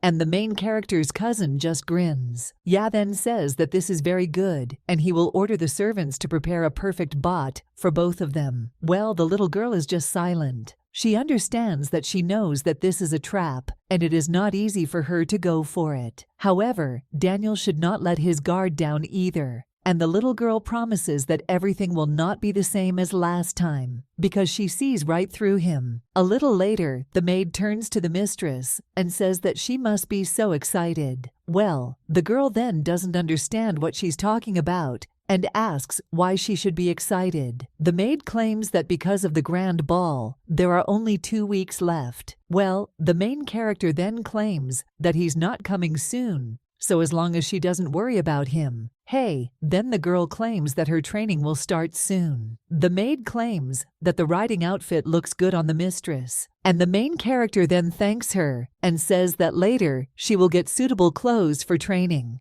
But this is really comfortable. The maid, then a little upset, says that she was going to help the lady get dressed, and the main character says that she is able to handle it herself, but thanks her. But the maid also claims that the Grand Duke himself is overseeing the organization of this grandiose palace, and it must be ideal, unsurpassed, and also unusual. And the maid now also claims that the Duke ordered to feed the poor because this ball should be enjoyed by all people. Oh, the main character, looking at her maid, and thinks that she is charming. The main character then claims that it is a pity that all the employees have been busy with preparations since the morning. But the hospital says that the lady should not pay attention to them because, after all, this is their job. The main character then says that at least she shouldn't have to get up early in the morning to help her get ready for her workout. New Year's says that this is stupidity and to believe that she should be close to the melody all the time, and she was taught that way. Afterwards, they approach the training room, and the maid reports this.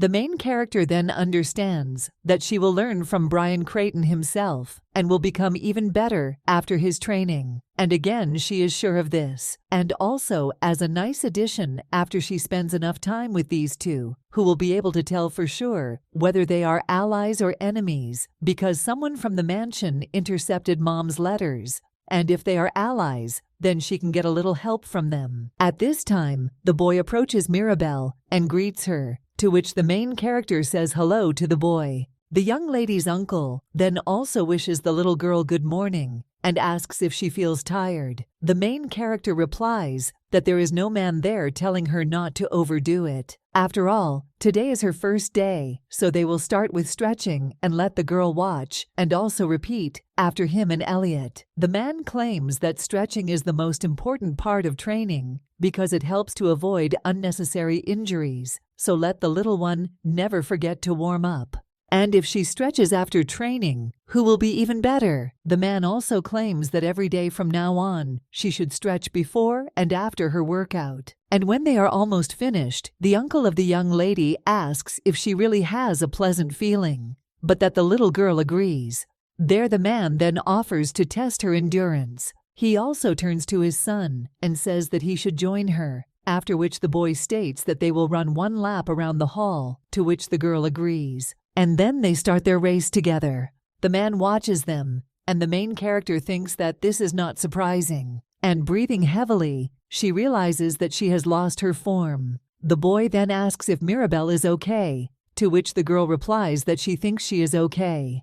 The young man says that then let her take her time, and they will see each other later. The main character then just smiles and continues running. After this, a little time later, the young lady's uncle is already saying how great she is, and the young lady, breathing heavily, understands that she did it. The man then turns to the baby and asks if everything is okay and if she is dizzy, and the girl claims that she is fine. Elliot then tells Mirabelle that she did a good job. The man claims that the baby was fast for a beginner, but they have a lot of work ahead of them, and they will practice fencing after the girl is resilient enough to handle the situation, and she will work on it. The man then gets up and claims that now he will give her more tasks, and she asks if the girl thinks she can cope with this, to which the main character gets a little scared. But then she confidently answers that yes, she is ready, after which her uncle says that she is great and offers to go further and do a few squats, to which the main character understands that he was not joking. And the man doesn't feel sorry for her at all, just as he said that day.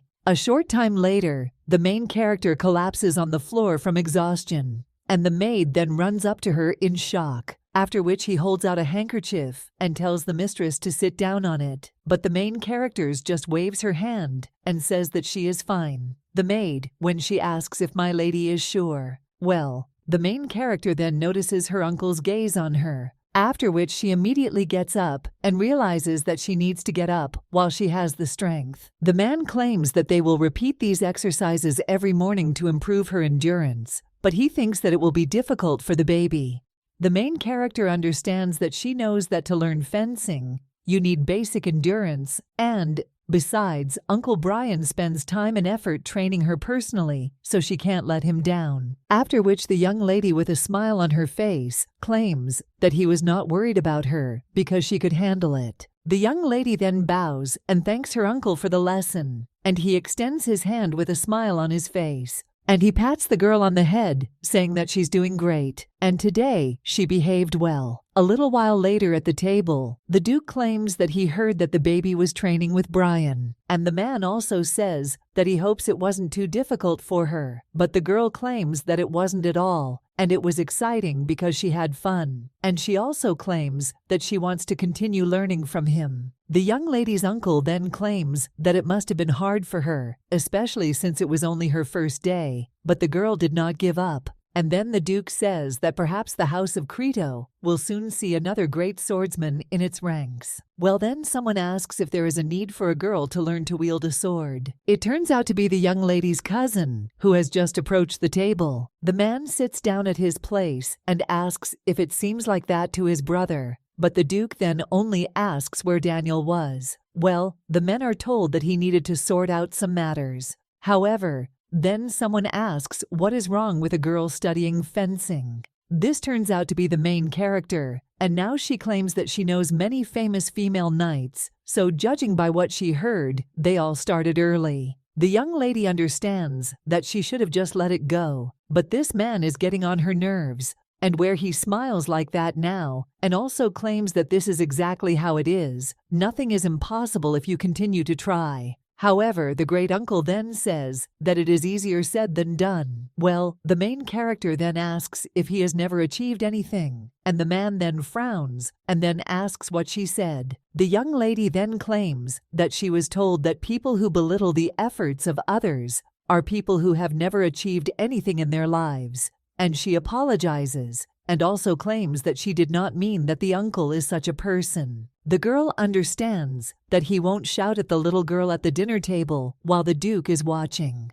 She herself claims that she knows that the man said this only because he is worried about her, so she thanks her, but claims that she wants to continue training. The Duke just thinks how cute his granddaughter is, and at this time, his cousin says that that's exactly what the little girl is right, because he's just worried about her safety. However, he then states that at this stage, he believes that Mirabelle needs etiquette lessons more than fencing lessons, and she should learn some good manners before she runs into other nobles, because from what he saw yesterday, she seems to be unfamiliar with dinner manners. The Duke is then silent for a while, and then claims that his brother is right. After all, while they are there, the little ones will sooner or later have to learn. But the Duke then turns to the baby and says that it seems he overdid it, and he wanted her to be able to relax a little, but he scheduled the ball too early. The main character then, with a smile on her face, tells her grandfather that everything is fine and she likes to do something and not just sit and relax,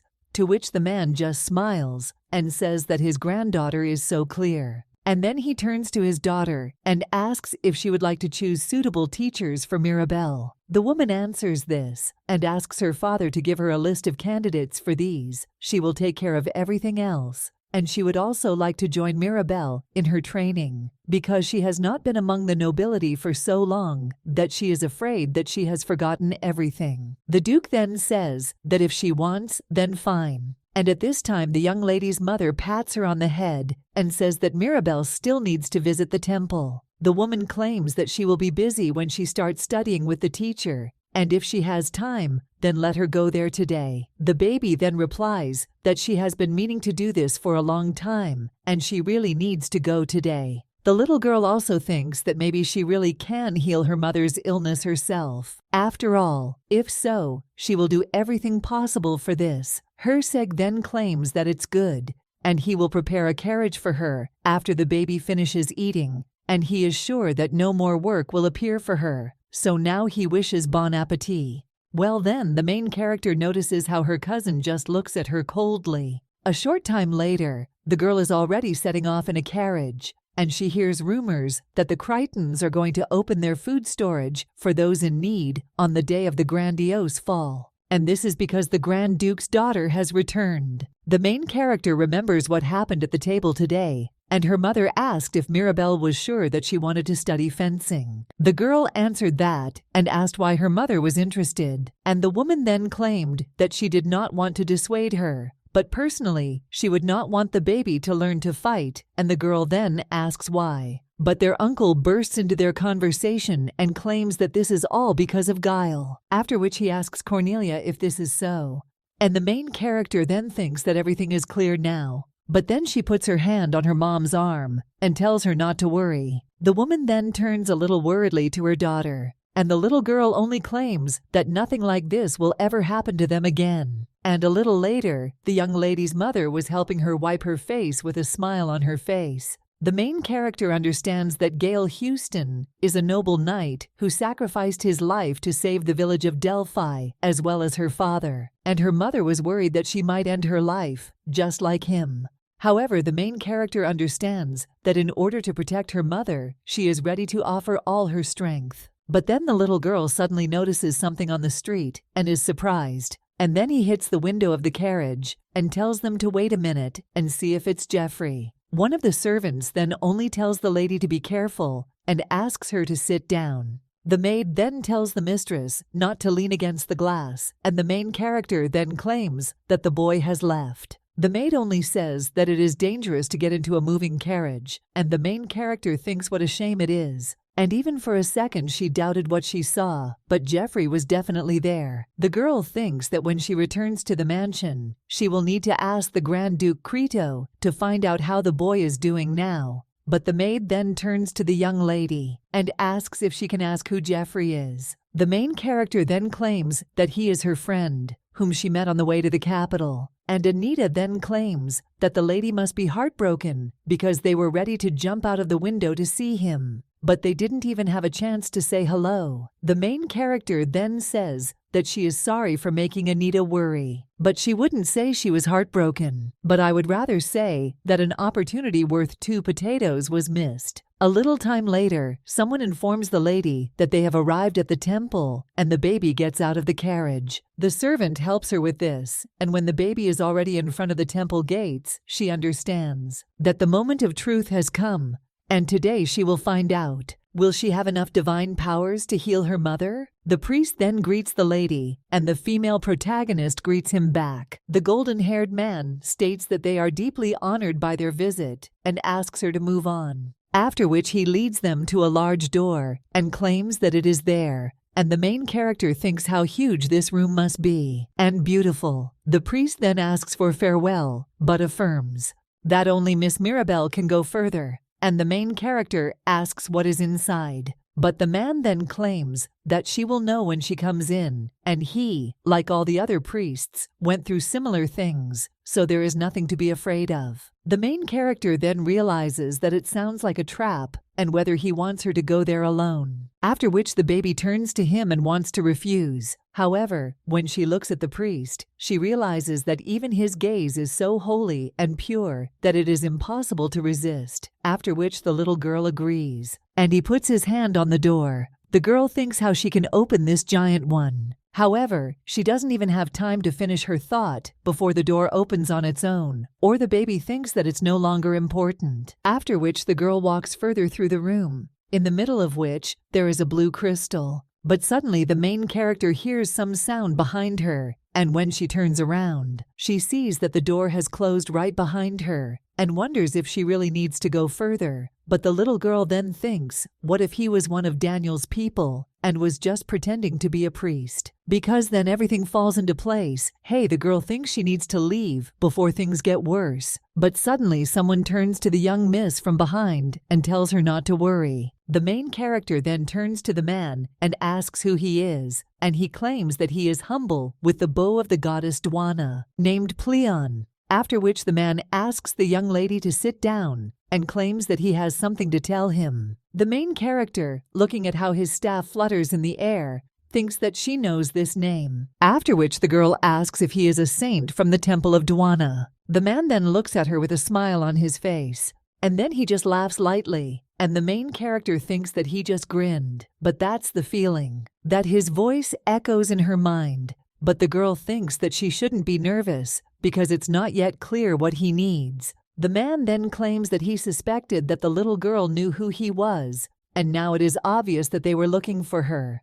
And the main character claims that it sounds as if they specifically lured her there without even having a reason for it. Well, the man then claims that she doesn't know who he is, and the main character then asks for forgiveness without understanding what he means. And the man only claims that more precisely, she knows Pleon, who was the saint of the temple of Dwana. And the main character then realizes in shock that he appeared only when she was 20 years old, and people in this timeline had never heard of Saint Pleon. The man invites Miss Mirabelle to sit down first, and he is sure that she has a lot of questions, so he offers to talk because he will be happy to answer any of them. A little while later, he asks if the girl knows what awaits her in the future, because after all, that's where she came from. After which the man asks if he is right.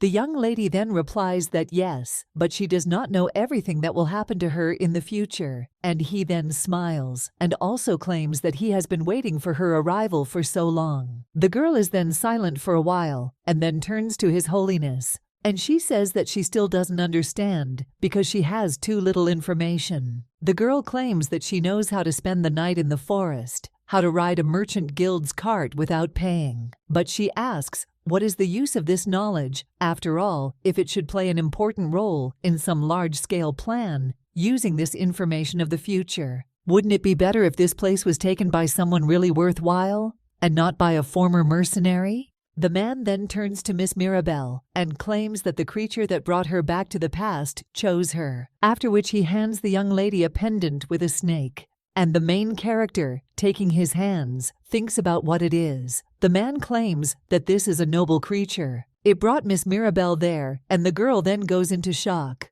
She asks how this pendant brought her back to the past, and the man just smiles and says that she will soon find out everything herself if she keeps it with her. The young lady understands that this man constantly calls the pendant a creature or an entity, and it sounds a little strange, but the girl wonders if this trinket really brought her back to the past. The main character claims that she needs more explanation for this pendant. However, when the main character turns around, she suddenly interrupts her speech and is surprised. After all, there is no one else near her, and the main character understands that all that remains of Saint Pleon is a pile of ash-like dust, after which the girl never saw him again. Even when I asked the priest where he had gone, he did not smile, as if he already knew what happened behind those bears, and that's how this fabulous day ended. All the following days were filled with lessons and training, from which Lady Mirabelle was seriously tired. First up was early morning endurance training with Brian, then breakfast and tea, and after that noble etiquette and general education. After these lessons, politeness lessons and dancing, well, the girls liked this kind of physical activity more than boring lessons. The young lady now realizes that it turns out that her mentor, Viscountess Maynard, also taught her mother as a child, and she is already over 60. But her every gesture remains polished, graceful, and impeccable. The woman now claims that nothing can be done,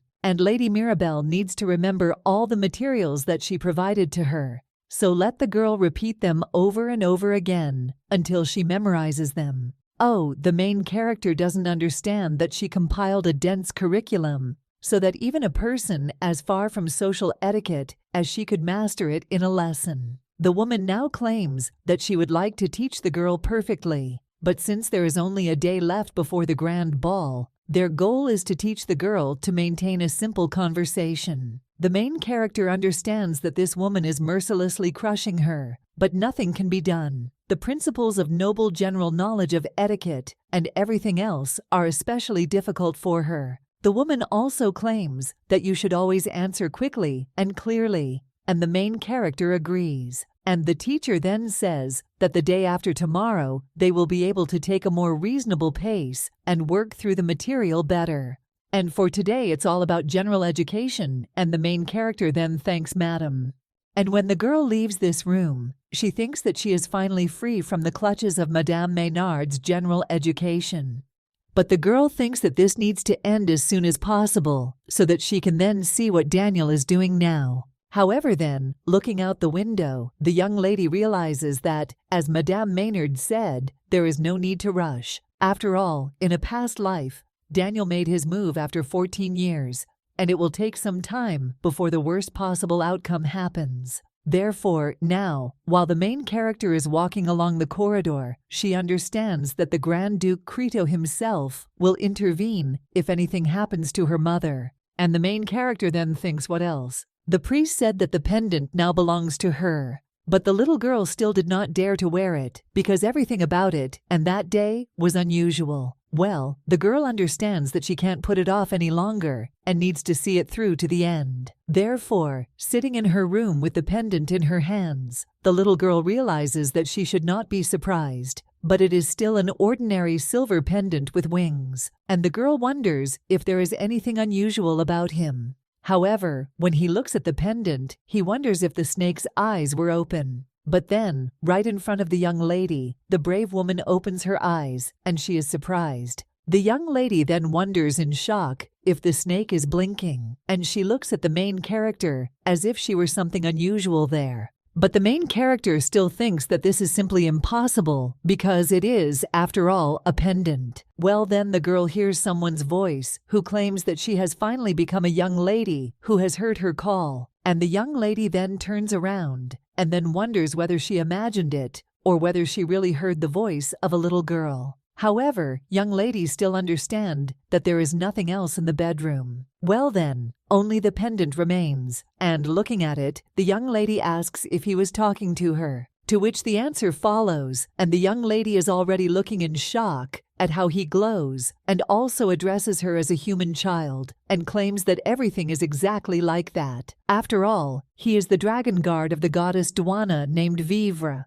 The main character then repeats this name, and the snake nods, and the young lady understands that she has already heard this name, because this is the guardian in the form of a snake, serving as the hands and feet of the goddess Dwana. It has a long white body with huge translucent wings and ruby eyes. But this snake, she's simply adorable, and the young lady can't help but smile when she sees her. Sorry, then I'm a little surprised, and asks if the human child listens to her at all. The main character then turns to the snake and asks if it is the guardian dragon of the goddess Dwana. The mark then states that she may look different now, but there's a good reason for that. After all, after the battle with the black dragon, she was locked inside the pendant, and this is the only form in which she can manifest herself with her current powers. So the girl must believe her. The main character then asks what kind of battle with the black dragon was this, but then she thinks that the snake may be telling the truth, because Saint Pleon, who is waiting for her in the temple of Dwana.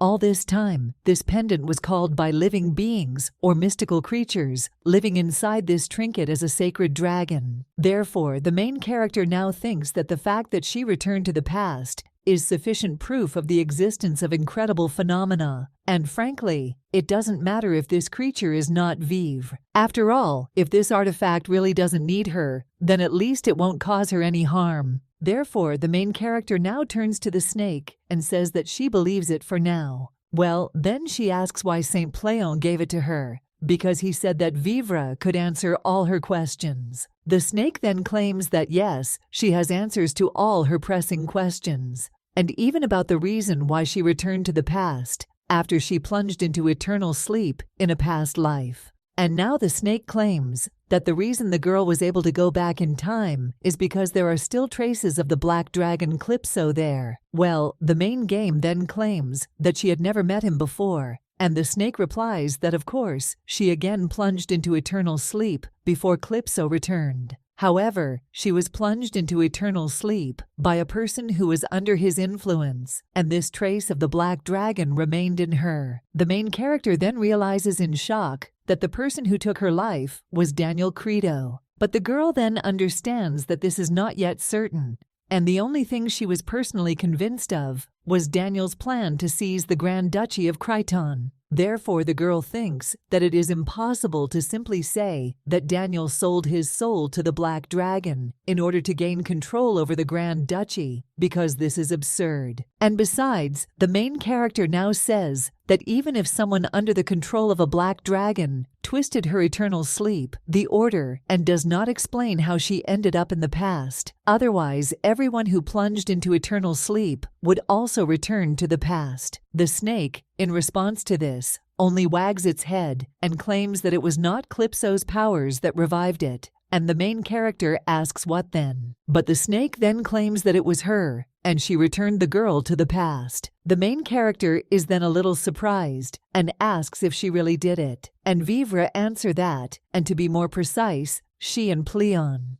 After which she also asks the young lady if she knows that Pleon was a saint and also that Calypso controls Daniel. The main character then only nods and understands that Pleon was also called upon to help prevent the resurrection of Calypso, and the snake gave him power, after which he used it to search for those who are under the influence of the black dragon. However, Vivre claims that their strength was not enough to defeat Daniel, and in the end, they were unable to prevent the revival of Calypso. Pleon decided that this task would suit someone else and found it. In the end, he sealed the snake in this pendant, and he returned to the past to find Mirabelle. Vivre now claims that Pleon waited for the girl in the temple for many years, and finally she met him. And when the man handed her the pendant in which the snake was sealed, his part of the work was over. The main character then remembers that ashes and understands that this is all that remains of Pleon after he plunged into eternal sleep. But then the main character is a little surprised and asks if it's Vivre sent her back to the past because of the black dragon. The snake responds to this and claims that he and Pleon chose her because they were sure that the girl would be able to continue his legacy. But the main character then waves her head and apologizes, but claims that she cannot put the black dragon into eternal sleep, so she should have chosen someone stronger and more experienced in this matter. However, the snake then says what a relief it is that she is not asking her to finish off the white dragon, and the main character thinks,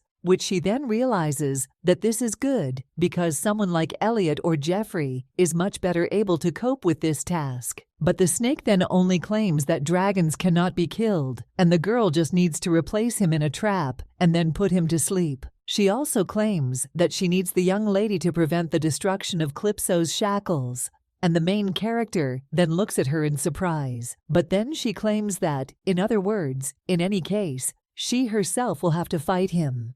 And no matter how you look at it, this request is impossible. But the snake then claims that the girls do not need to fight the black dragon and should simply not allow it to be reborn. But the main character then thinks in shock if all dragons are really like that, after which she says that okay, maybe it's easier than fighting a dragon, but still the task is very difficult, to which the snake agrees and says that the girl is right. Mirabelle then states that if it was Vivre who sent her back in time, then she must have known that she was a mercenary. And the white creature then asks if the girl is talking about how she took people's lives for money, after which the main character says yes. She also claims that back then she had an unbreakable rule, and that was that she would only take a job if she was offered fair pay. And in general, in exchange for helping the black dragons, she also wants something. The snake then claims that if the girl successfully prevents the resurrection of Calypso, then Duana's temple will glorify her as a saint and provide all the benefits associated with that title. And the girl met Pleon, so the snake believes that she understands how great the reward is, and besides. But the main character suddenly interrupts the snake and says that's not what she's talking about. Vivre then, a little puzzled, asks what else the girl needs, and is it really money? But the young lady then claims that the snake says that Daniel is trying to break Calypso's bonds, and this means that the snake has already found evidence of their connection. To which Vivre answers that if so, and if so, then she should share information without sparing details. The main character realizes that she knows that this is an almost impossible task, but this could be a great opportunity for her. In 11 years, Daniel will try to usurp the House of Crichton, and she has only 3 years left before she becomes considered an adult, so it will not be easy to stand in the way of the one who is so trusted in the family. However, if she receives information from Vivre, who can prove Daniel's connection with the Black Dragon and convince the others. Treason then claims that she understands what the girl is trying to achieve. However, all she knows is that Daniel is trying to break the seal holding Calypso, and the young lady then asks what she is talking about. The snake then wiltedly states that many people are pursuing the same goal, and Daniel Crito is their central figure, so that's all she knows. Vivre also says that she is sorry, and that the girl probably had high hopes for her, but she cannot help her in this matter. But the main character then asks that the snake said that she saw the past, and acted as if she had all the information about the world. And now she says that she knows everything except that he is really important, and she claims that no matter what Vivre says, that's all. After all, how can she stop Daniel without knowing anything? After this, the main character just sighs heavily and dares to feel a little puzzled. But then she asks how about she gives her power, and Mirabel asks what kind of power she is talking about. And the snake replies that it speaks of a power capable of resisting those who are under the control of the black dragon. This is divine power. The main character was then in shock, wondering if her family would really give her divine power, and if this creature is really the guardian dragon of the goddess Dwana. And if she endows her with divine power, it will greatly help stop Daniel. Not to mention the fact that she owes Pleon and Vivre the whole world for bringing her back to the past so she could save her mother. Therefore, the main character now claims that she will ask one last time to make sure. And then he asks his question, asking Vivre if she wants her to destroy Daniel before he can revive the black dragon. And the snake then waves its head and also claims that the girl must stop Daniel Crito. And the main character after that says that this is great, so let the snake leave it to her. Vivre then joyfully asks if she is serious, and Mirabel replies that she is not lying, and she could have returned the snake to Dwana's temple if she had lied. After which the snake thanks her with tears in his eyes and says how good it is. A little time later, the main character turns to Vivre and asks what kind of power she will give her, to which the snake replies that she will give the girl 2 types of power, and Mirabel already knows one of them, because it is a divine power that can only be used by priests blessed by the goddess Dwana herself. And the other one is a little different from the first one. Then suddenly the main character looks at a ball of light that is in the middle of the room. This ball is approaching her hands, and the young lady watches in shock as he turns into a weapon. The snake claims that this is a sword made from one of its bones, and it is called Lespid. Main character then, a little shocked, asks if he's really made of bones, and then asks the question if I'm okay without her again. Maybe she should return her stupidity back. Well, the snake asks if the girl has forgotten that she is a guardian dragon, and for decades, Lepidus was passed on to those who agreed to confront Calypso with her. This is a powerful weapon against the dark forces that Calypso uses to control her subordinates, and she only manifests them when the girl wishes. It also disappears when it is no longer needed, and the main character then asks if she only appears when she wants it, and he thinks that she doesn't want to use it right now, after which the weapon disappears. The snake claims that it is one of a kind, so let the girl use it with caution, and yes, in addition, any person under the influence of Calypso will immediately recognize it, so let the girl not use it unless it is absolutely necessary, and the main game does not agree by saying that she will remember. After which the young lady once again summons the sword and says what then? She should practice with him, and the young lady begins. Swing it to the sides as her uncle taught her. The young lady quickly cuts the air with this sacred weapon, and after a few training sessions he sighs. The snake says that the girl has excellent shape, and the main character thinks that she hasn't held a sword in her hands for so long, and thought that she wouldn't remember. But now that she has a sword that she really likes, the girl wants to wave it around a little, after which she withdraws her sword and looks at the snake. She also thinks about the power that can heal her mother, as well as protect her. The young lady realizes that she will cope and defeat Daniel, as well as prevent the resurrection of Calypso, and protect your family once and for all. A short time later, someone tells the young lady that everything is ready. The young lady then thanks Kalina and says that she did a wonderful job, as always. The woman claims that it is thanks to the mistress's natural beauty that everything she does for her becomes impressive, after which she offers to go because Mr. Elliot is waiting.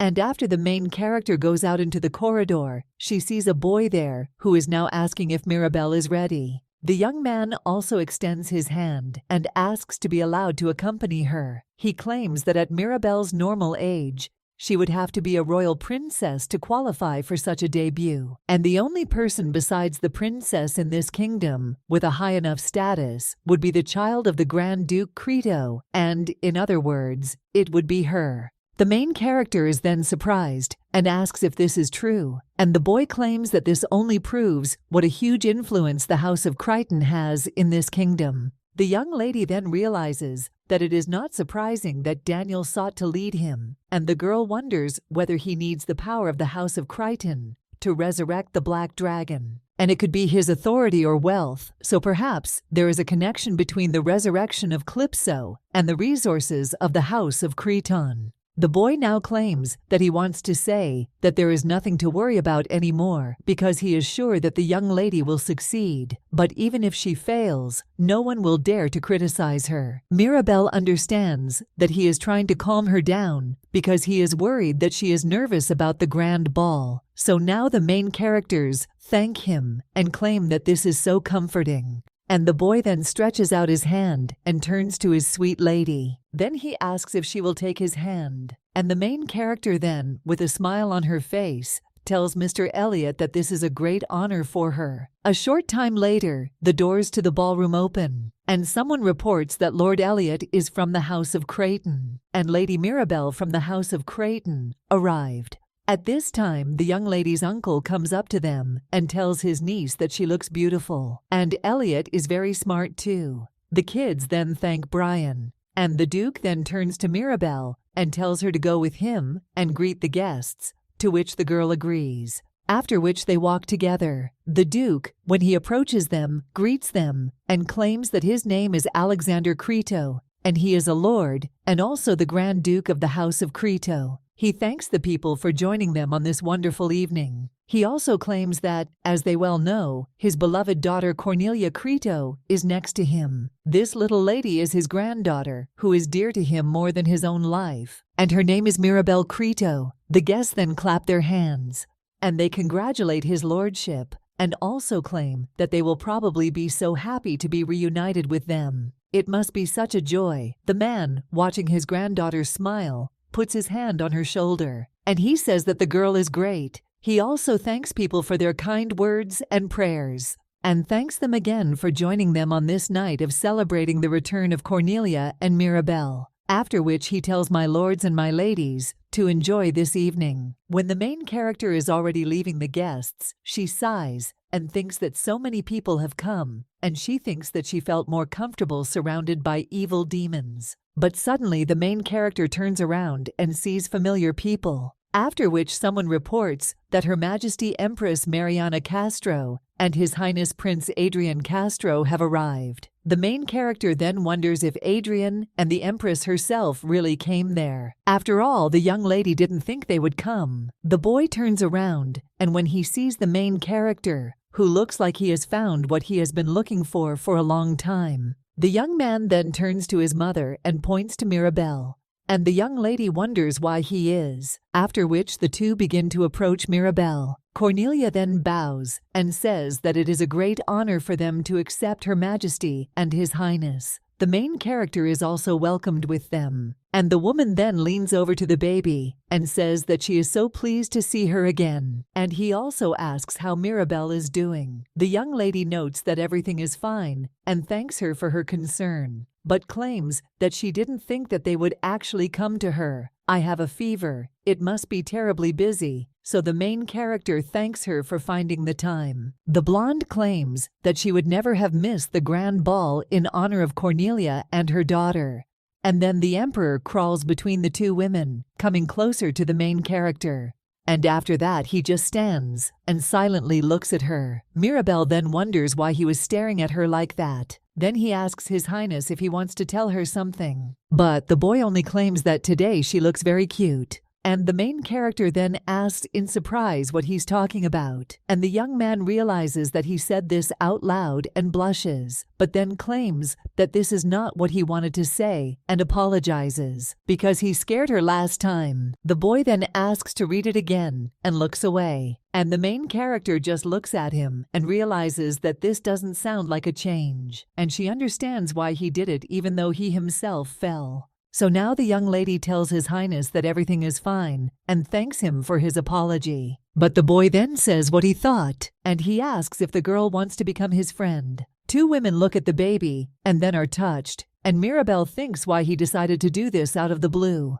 The young lady's mother then turns to her daughter and says that it seems Prince Adrian wants to be friends with her. Mirabelle understands that in any case, he is an honest child who values his mother very much and is like a charming younger brother. Therefore, now the main character shakes his hand and says that she would like to be friends with His Highness. Well, then the young lady sees that he can't stop staring at her and wonders what's wrong. But the boy then only claims that from that day on, he and she will be friends. And the young lady notes that this is true and also thinks how clumsy this fellow is. The young man then only smiles, and the main character thinks that she has never crossed paths with him in the past. Therefore, I didn't even suspect that in principle, there was such an attractive side. The boy then turns to Mirabelle and asks if she wants to dance. The young lady asks if he wants to dance, and the boy replies that yes, and everyone told him that he needs to dance on the floor. Mirabelle then thinks that she herself knows, but never thought that she would dance with Prince Adrian. And it's like dancing with your little brother, so there's nothing wrong with it, and it might even be fun. In addition, the young lady understands that she cannot refuse him while the Empress is watching, and she can feel their gaze. Therefore, the main character says that it sounds great and asks if he could ask her officially. The young man then gets a little nervous and says that he will do it right away, after which he approaches Mirabelle and turns to her, asking if the beautiful lady could honor him with a dance. The girl understands that this is certainly far from perfect, but then she extends her hand to him and thinks that Adrian did a good job, so she claims that she would consider it an honor, after which the two head to the dancing area. And when the music starts playing, they begin to dance. The main character thinks that Adrian dances beautifully for a man who looks so scared. And this is certainly not a perfect dance, but she herself is not that good. At this time, the guy repeats the tempo of the dance with his tray. But suddenly he says it out loud, and when he sees the young lady's face, he turns away a little in embarrassment. But this causes his leg to twist, and the young man begins to fall to the floor. However, the main character immediately grabs it, and it looks like a perfect ending to the dance. The young man then thanks her, to which the young lady replies that he's welcome, and then claims that he wants to bury himself in a hole. However, Mirabelle claims that he was great, and there's nothing to worry about. And then she speaks to His Highness, that it was a great honor for her, and the guy says it was for him too. But the main character then suddenly turns around, because she hears everyone screaming with admiration, and he sees people clapping. The nobles also whisper among themselves and say that these two would make a wonderful couple, and one of the girls asks the other to see how the prince officially courted her.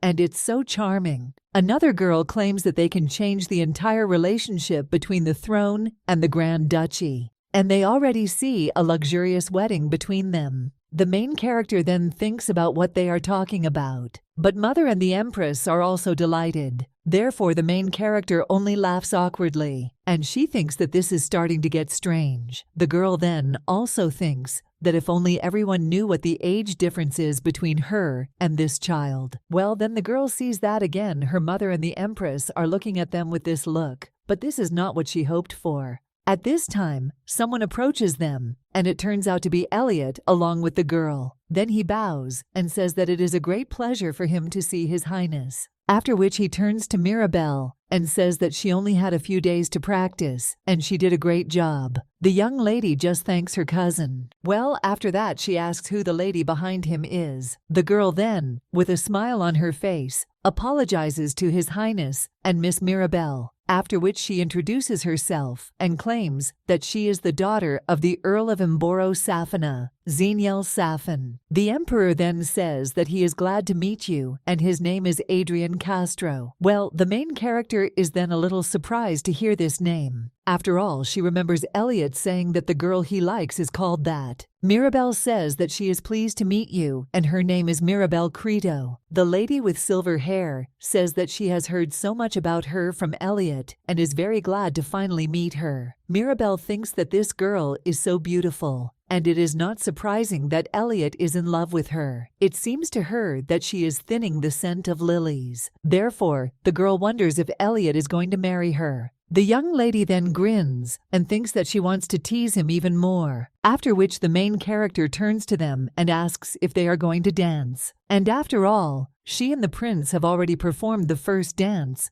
but these two suddenly become embarrassed. And the young lady just grins, looking at them to believe that these two were so unpacked. Mirabelle then once again turns to her cousin and asks Togo not to say that he doesn't know how to dance, to which the guy is a little surprised and says that he can. After which the guy clenches his fists and becomes a little nervous, turning to Xenial. But still he asks if she wouldn't mind dancing with him. The girl then also gets a little embarrassed and says that of course she doesn't mind. The main character then only smiles and thinks that even the powerful and confident Elliot freezes in such situations. The prince then turns to Mirabelle, and the main character asks what His Highness wants. The guy asks if he can be her companion for the rest of the evening, because he heard that this is her first grand ball, and as her friend, he will teach her the basics. The main character then just inhales and smiles and then tells His Highness that it would be wonderful. The grand ball lasted much longer than she thought, and Mother continued to chat with the Empress until late at night, as if it was the most interesting thing in the world. And her companion Adrian, at that time, tried to tell everything he knew about this bar, and, pointing to the glass, argued that it was not juice, but the young lady understood that it was wine. The prince told various information about the debutante, and the main character understood that she had already heard all this from Elliot, but did not tell His Highness about it. And in the end, the guy fell asleep, after which the royal guard carried him home on his back. The girl did not want to get tired of communicating with everyone who came. Therefore, she lingered in the surrounding area and quietly slipped away from the ball. And now, being on the street, she can finally breathe. The girl understands that she came out to catch her breath, but she feels as if she was in a fairy tale. The young lady understands that a little walk would not hurt, but suddenly she hears something moving in the bushes, and coming closer, the young lady wonders if this is a robber, after which she immediately turns around and finds a stick, which she immediately picks up. The young lady realizes that she may be attacked before she can call the guards. But then someone crawls out of these bushes, and the main character becomes wary. However, it turns out to be just Jeffrey. The guy says that it was difficult, but suddenly he sees someone in front of him, and he doesn't even know the first time that this is his old girlfriend, because the girl with a scary face asks what he's doing there, and the guy then screams. But when Mirabelle addresses him by name, the boy understands who it is, and the main character is trying with all her might not to laugh, because she thinks that she is hurting his feelings. After which the girl extends her hand and tells the guy to get up, after which the young man takes her hand and does so. But the young lady then turns to Jeffrey and asks what he is doing there. The boy then asks in what sense she is interested in the ball. He came to see her.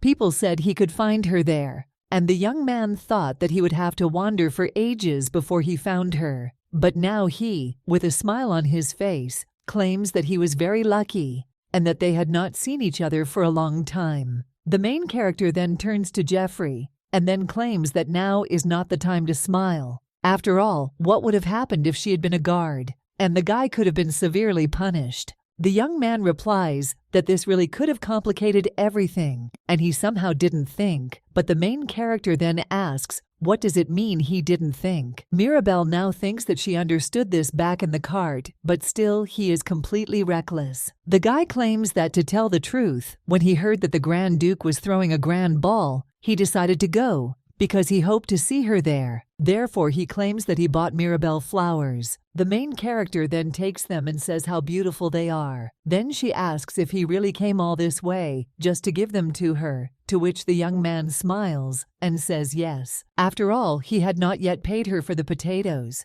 but he wanted to do it for her. The main character then thanks the guy and says what a beautiful gift this is, after which she takes out one of the flowers and says that she will attach them there so they don't get lost. The guy says they look good, and the young lady then thanks him for the flowers, but tells him to be more careful next time. She reaches out her hand and strokes the young man's cheek, and then argues that he needs to defend himself, and asks if Jeffrey understands. Well, boy, when the main character gets a little closer, she gets embarrassed, However, the main character then only claims that he has a leaf stuck in his hair and asks if it's there instead of a decoration, and the young man stutters, says yes. Well, the main character then says that he has more scars. And the guy then claims that this is nothing. The young lady then realizes that perhaps she can heal him with the divine power of vivre. So now the girl tells Jeffrey to wait and let her take a closer look at his wounds. Well, the guy says that it's really nothing special and doesn't need it. After which the girl says that if that's what he wants, then fine. But the young man then says that that's not what he means. And when he begins to worry even more, he still says that she can look. But when the young lady still remains silent, then the guy just grabs her hand and screams for her to look, to which the young lady is only surprised. The girl then approaches his face, and the guy thinks, why is it her? And the main character just shuts his mouth and claims that she told him to be careful because what will happen if someone hears him? The guy only apologizes after that. Mirabelle turns around at this time and says that they are quite isolated, but still there is no need to make so much noise. However, when she turns around to the guy, she sees that he is already all red, after which the young lady asks if everything is okay, because Jeffrey looks like he has a fever, so the girl asks if he has a cold. However, the young man replies that no, and that the days are simply hot. He also suggests focusing better on his wounds. And the young lady then agrees and tells him to stand still. And then the main character looks at the hand and the monitor lizard and thinks that the guy is not at all okay. And the young lady also thinks that now is not the best time to ask. But she still doesn't understand how to use divine power because she never learned how to do it. The girl understands that she needs to think about what the priest was doing when they shot her mother. But then she suddenly hears a voice, which comes from the clone, and tells the girl to concentrate divine power on her fingertips, and the young lady asks Vivre whether this. The boy hearing this asks what the main character is talking about and says that it's nothing. The snake continues and claims that for the girl it will be easy because she is her chosen one, so let her try. And Mirabelle then realizes that she needs to focus the power on her fingertips and tries to do it. And when the young lady touches the guy's cheek with these instructions, the area near her hand will begin to glow. And when the young lady finishes, the boy says that he no longer hurts in other places, too, so he immediately turns to the main character and asks if she did it. Those things with the white color and everything. The main character replies that yes, and this is her first time healing someone. The girl thinks that she is glad because the guy was able to heal, but she should be more careful because he is also a child, and if he starts asking a million questions, then everything will go wrong. So now the young lady asks him not to tell anyone about this, and asks if he can. The guy then agrees, and says that if Mirabelle says so, then he won't say a word. After which the girl thinks that when this is over, she needs to ask other questions. Therefore, she turns to Jeffrey and asks why he came to her. Or is he really ready to pay off the debt of 2 potatoes? The guy then says that in fact he is there for another reason, and he himself thinks that he has to pay a lot to the young lady, but he claims that he forgot about the potatoes and apologizes. The main character then says that it's not worth it, and she just assumed that he was here for this. Well, then the young lady suggests continuing the conversation somewhere else. Then she tells him to follow her because the girl knows where to sit, and the guy agrees. After which he takes her hand, and the two of them head to the fountain. After which the young lady claims that it seems safer there because people rarely go in this direction. And then the girl asks what reason Jeffrey was talking about, and although she doesn't want to mess with her body, she's just really interested because the guy risks so much to get there. It means it's something serious. Jeffrey claims that he wanted to thank her, but the main character asks why, and the boy claims that he heard that it was the Grand Duke who revoked the reward for him, and he even paid off his debt to Gaiman, so he did not understand why he was showing such kindness to him, a stranger, so he visited the guards of the House of Cretan several times. He eventually ran into the Grand Duke himself, and the main character now asks if he really met her grandfather. The guy then remains silent for a while, and the young lady asks why he suddenly fell silent. Well, the young man then claims that he harbored the same question to the Duke as the guards,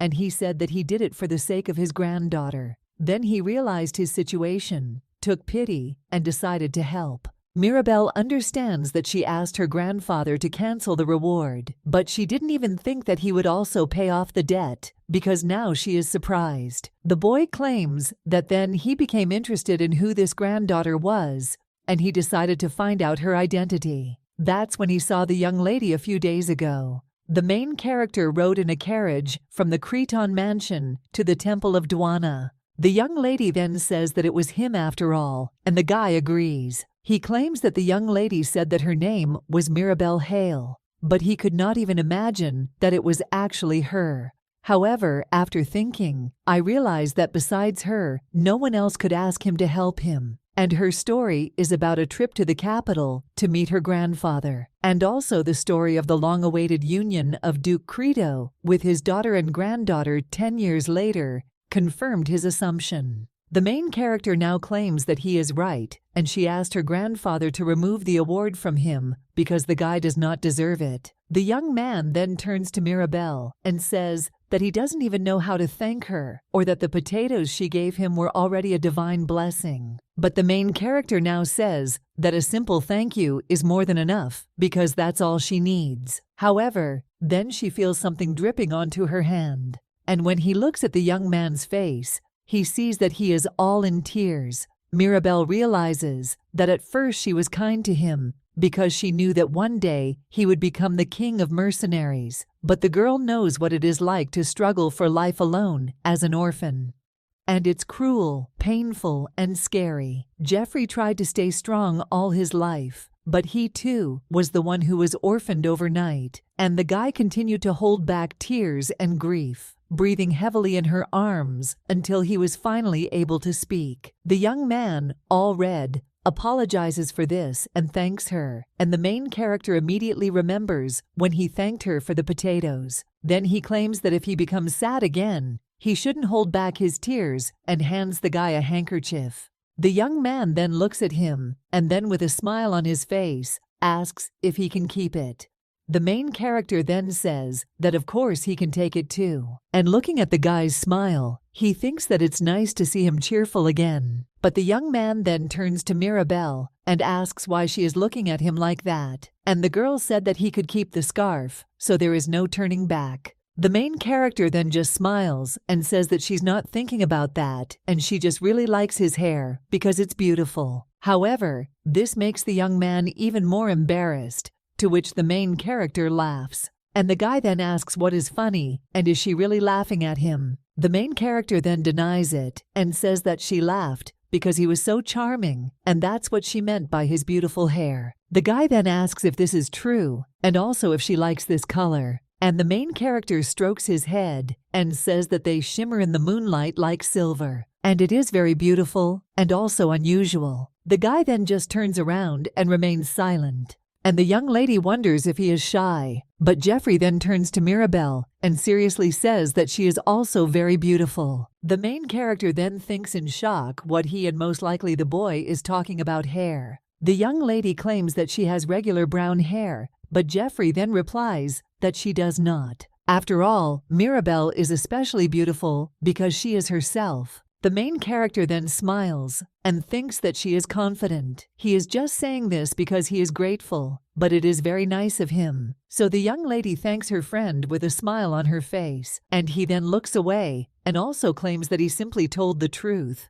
After which they are silent for a while, and then the main character turns to Jeffrey, and he asks if he would like to stay with her. The main character then says that she wonders if he wants to stay at the Cretan mansion. And the guy already puts his hand on his heart and thinks that he was thinking about something else. Mirabelle thinks that one day Jeffrey will become the king of mercenaries. But until that day, his world will surely be full of difficulties and sadness. The young lady invited him to stay at the mansion because it seemed to her that he would be much better taught fencing here. However, the girl understands that the point is not just to make him stronger. The guy is only 11 years old, and she would prefer that he not face such difficulties if they can be avoided. Therefore, now she asks what the young man thinks, and if he doesn't mind, then she will put in a good word with her grandfather. After all, if he decides to stay, he will be taught how to be a knight. The guy then thanks her for the offer, but says that he is happy with everything. However, the main character then asks, a little surprised, why they don't think it's better for him to stay there. But the young man then looks at the starry sky and claims that there is something he wants to do, and he no longer wants to be indebted to Mirabelle.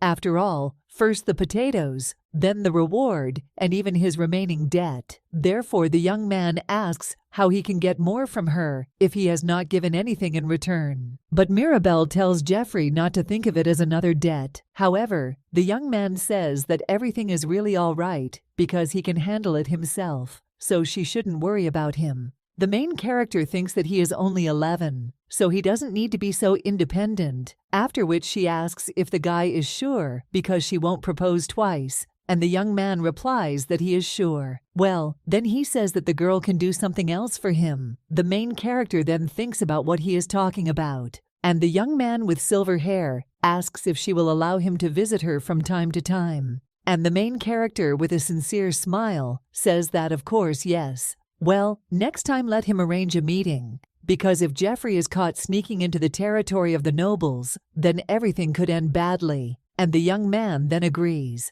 But then someone calls Mirabelle, and the girl realizes that it is her mother. The guy then gets up from his seat and says that Mirabelle needs to go to her because she's probably worried. He'll figure it out on his own, so don't let her worry. But the main character is asked if he's leaving already. The guy replies that yes, and he is going to Karen because the Merchant Guild is heading there tonight. The main character then claims that she was going to ask him to stay at least for the night, but he thinks that nothing can be done if he has plans. After which, she tells the boy to come whenever he wants and just let her know in advance. The young man then agrees, but tells her not to be angry with him for coming too often. The young lady then smiles and says that of course she won't, after which the boy turns around and says that then they will see each other later. The young lady then asks if he knows that he can leave through the main gate, and the guy claims that the next time he has an appropriate invitation, he will use it. But then Jeffrey seems to want to say something else, so he recovers.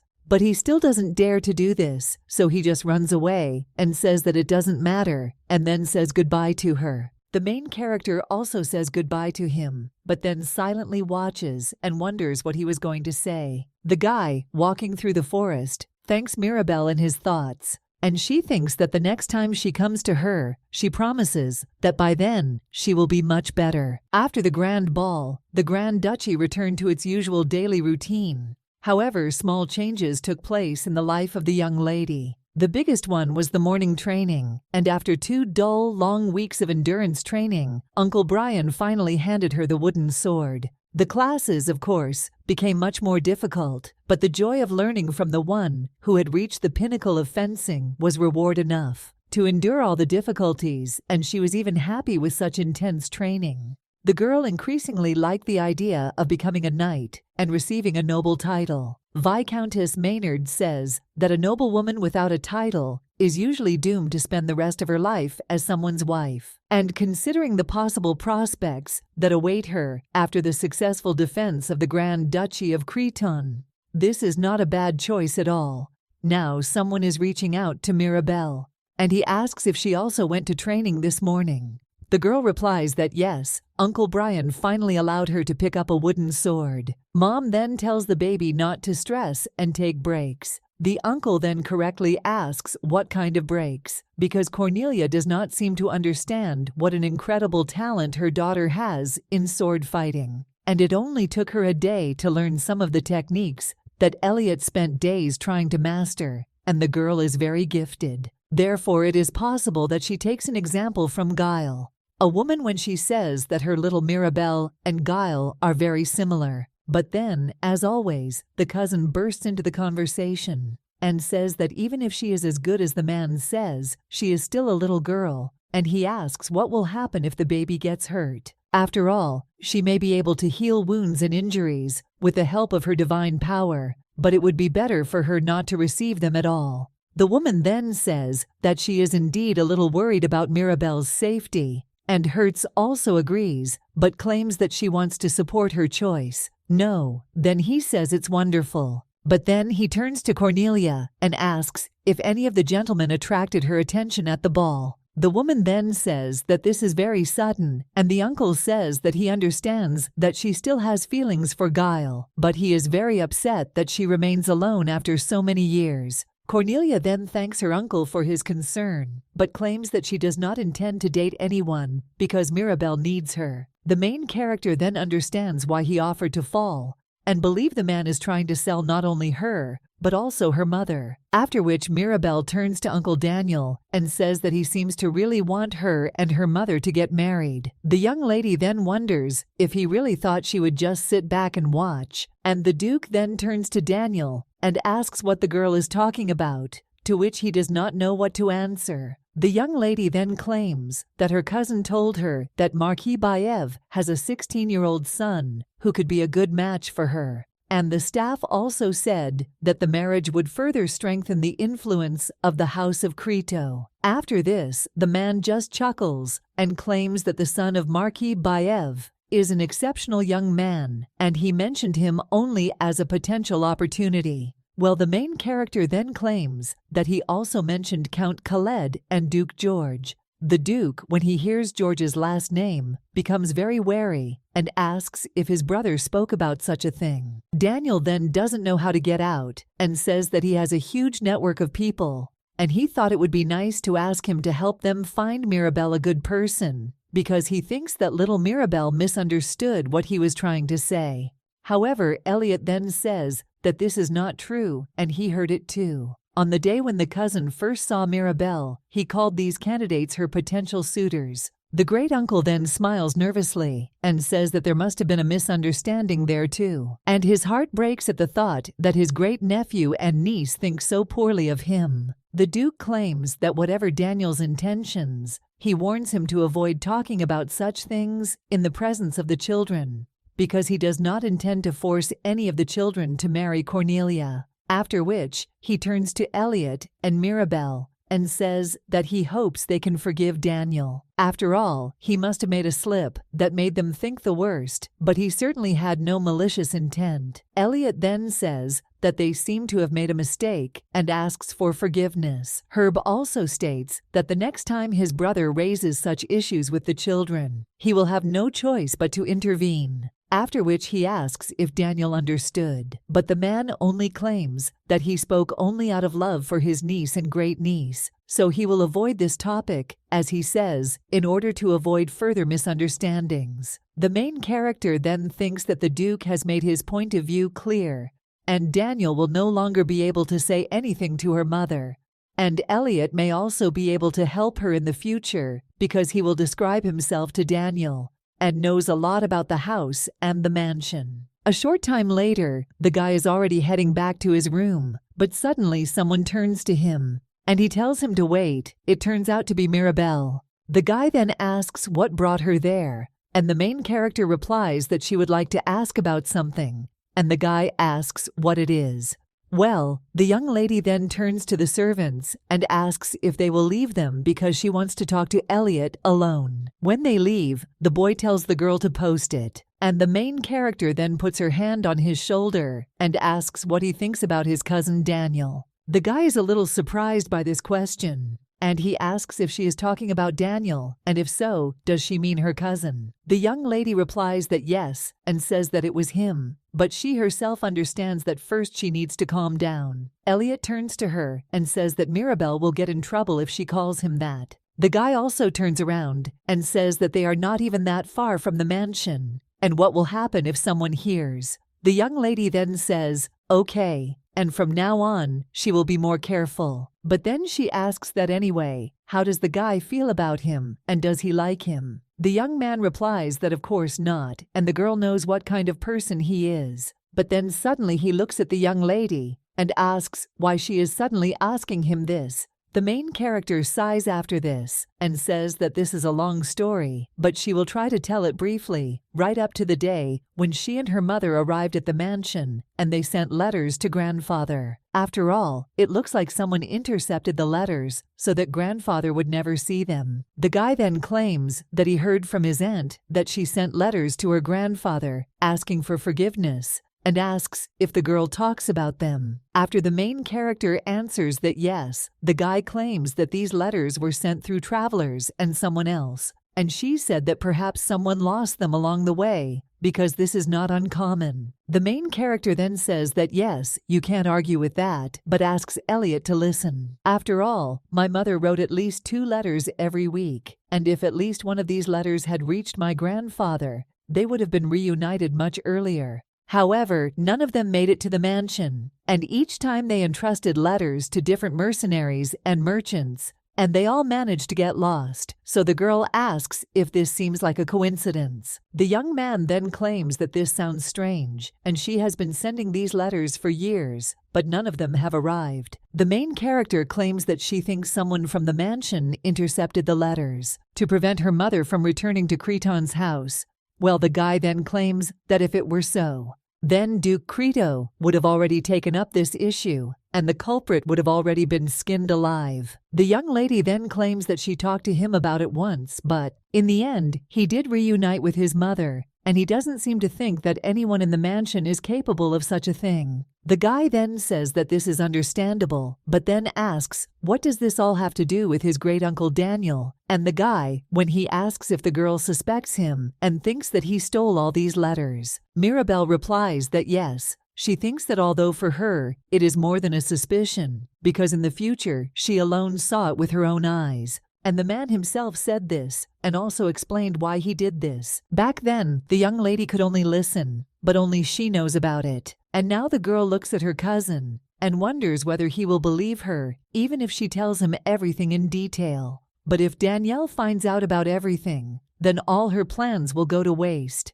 The boy now says that if what Mirabelle says is true, then why would his great-uncle do such a thing? Because he would not do anything like that without a reason. But the main character then says that perhaps there is a relationship with the throne involved. After all, when her mother broke off her engagement to Crown Prince James Castro, the ties between the House of Crito and the throne were seriously disrupted.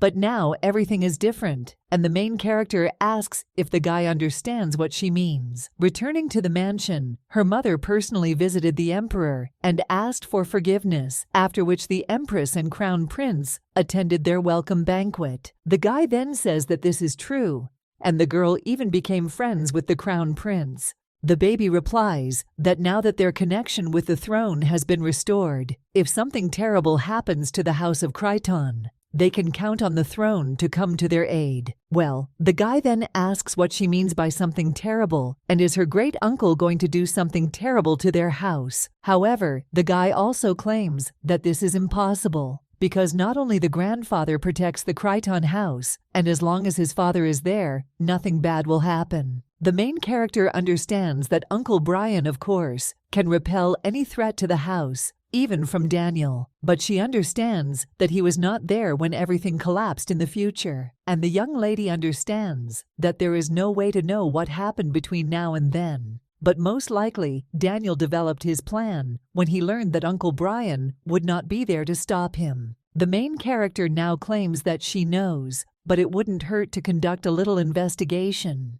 And if the letters were really stolen, then they could find out who did it. And if not, then they can be sure that no one in your mansion is trying to stop them, because this is a win-win option. The guy then claims that she is right, and if someone intercepted Auntie's letters, then they must find out who exactly. After which the main character takes the guy by the hand and says that this is where she needs him. The young lady claims that she doesn't know the people who work at the mansion or what they do, so it would be very helpful if he could narrow down the list of people who could be involved. The guy then says that of course he will find out who could have received the letter at any moment and will let her know when they finish the list. The main character then thanks Elliot with a smile on her face, and the guy says that it's nothing and he'll just have to be careful. The main character understands that it's good that the guy agreed to help her after they made the list. Then you will need to visit Uncle Brian, because grandfather would not agree to investigate their servants, and it will be easier to convince Uncle Brian if he finds out that Elliot is also involved in this. Once they find the evidence, they will need adults who can interrogate potential suspects. And now the young man just watches the girl deep in thought. Then he turns to Mirabelle and claims that she has no idea what a dark and tense place the mansion had been until he and his aunt returned.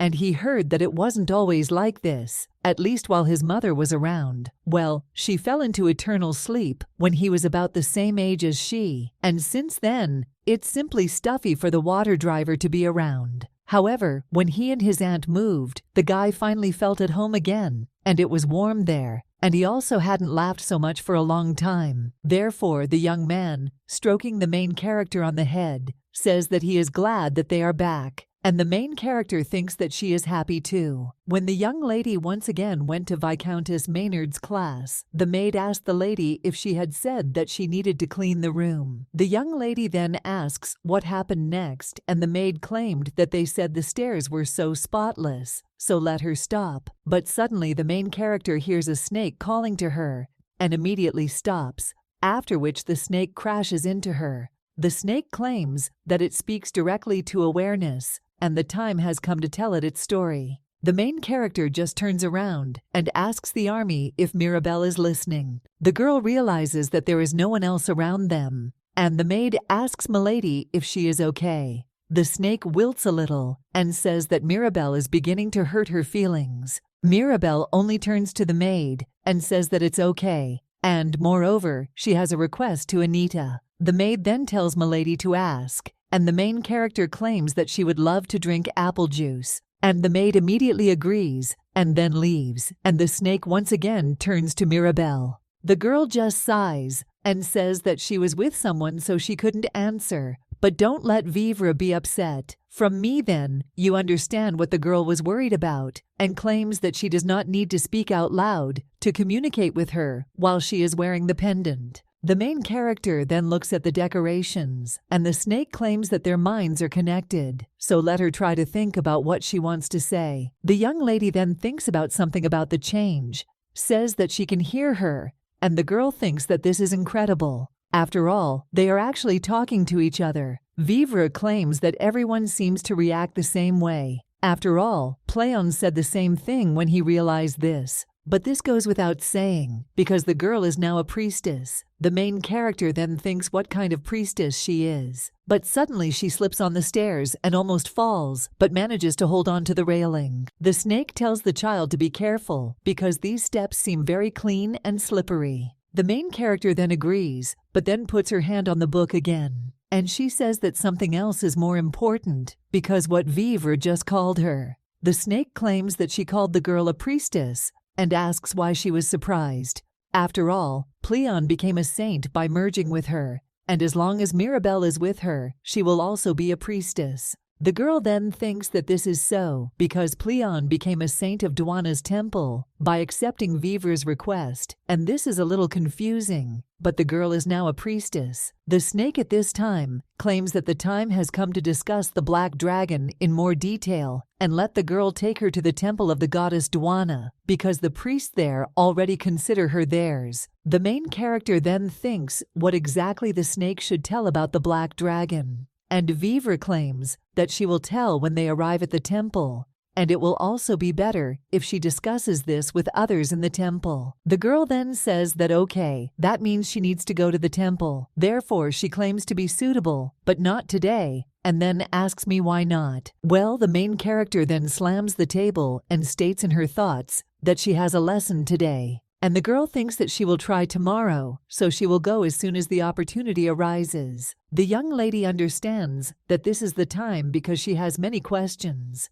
which she wants to ask, and a little time later she still manages to find the time. And the young lady is already heading through the forest in a carriage. The girl then looks out the window while the maids talk to each other. And then he turns to Vivre, and the snake asks what's the matter. The young lady then grabs the pendant and says she has a question. And the girl says that Saint Pléon, he became ashes as soon as he gave her this pendant. Therefore she asks if Vivir remembers about this. The snake says that of course she is a guardian dragon, untouched by the blessing of oblivion, unlike humans, and everything that she has ever experienced is invariably preserved in her memory. The main character then asks what will happen to Saint Pleon. After all, in the future, where she came from, he should become a saint, but time has turned back, and the young lady now claims that she is with Pleon. Gave her this pendant, and if she is, according to the snake priestess, then what is the fate of Pleon? But the snake tells the child not to worry. After all, he had always been a devoted servant of Dwana,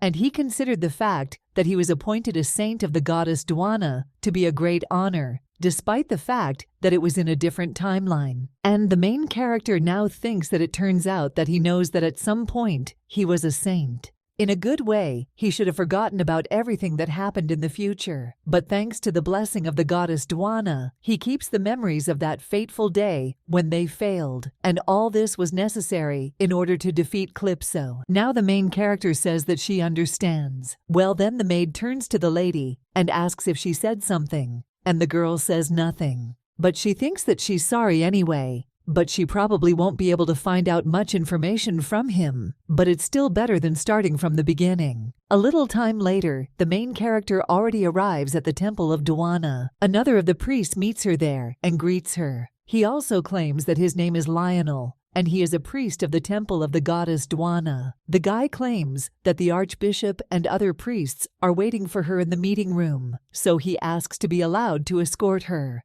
After which the main character bows and tells His Holiness that she is Mirabelle Crito. Well, he'll ask her to call her Mirabelle. After this, the girl tells him to kindly accompany her. And when the young lady heads down the corridor, she looks at everything. And when they pass by other priests, they bow to her. And the main character thinks that she has never been so formally welcomed into the temple. And does everyone already know that she accepted Vivre's proposal? The priest then points to a large door and states that this is a meeting room. And as before, only the girl can pursue further. The maid then asks, a little surprised, what they are talking about. One of them turns to the lady and asks if she will be okay if she goes alone. And the girl replies that everything will be fine. The priest also tells them to be sure that nothing dangerous will happen. Then he knocks on the door, and it is opened. The main character looking at this understands that they can enter, after which they do so, and everyone in the room rises from their seats and claims that they were waiting for the priestess. When they approach one man, whose costume is different from the one the main character thinks, is this really the archbishop? And he is Pleon from this timeline. The man then bows, and the snake thinks it's great to see him again, but he probably can't hear her now.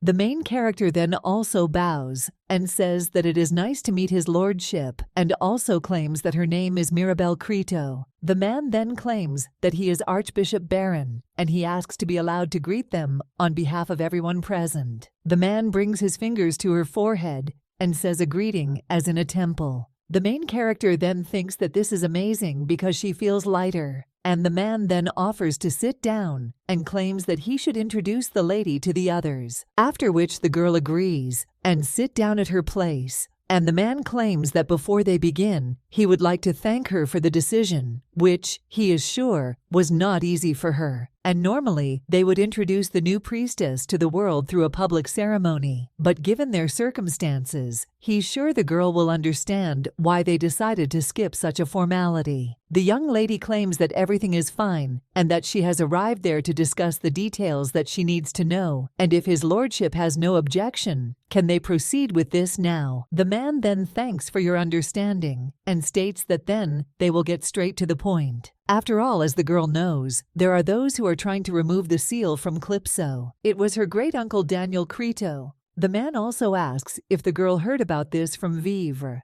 and she replies that yes. The man also says that what they must fight is this force that Daniel Crito collected while in the service of the Black Dragon. And at the moment they are looking for traces of these agents because they move extremely secretly, so it was difficult to track their leader. But the main character says that now they know about him, and the man says that this is exactly so. And most likely Daniel Crito personally possesses the guard stone with which the Black Dragon Calypso is sealed. Therefore, the man claims that they must either stop Daniel Crito take the stone from him, or put him into eternal sleep. The man claims that unfortunately, he from the future could not find any information except that the leader was Daniel Crito, and in that future he failed, and the Calypso seal was destroyed. In order to correct his failure, Vivre turned back time and finally found the one most suitable for this task. And this person is precisely the priestess Mirabelle. The main character understands that apparently he is suffering, and he needs to accept his defeat and also entrust this task to her. Therefore, the thought of this must weigh heavily on him. The snake then says that she would like Pleon not to torture himself like that. And the main character after this turns to the priest Pleon, and he asks what His Holiness wants to say. And the young lady claims that Vivre wants her to tell him to let go of his pain. The man then smiles bitterly and thanks her. He claims that he must discuss the details with her in person later.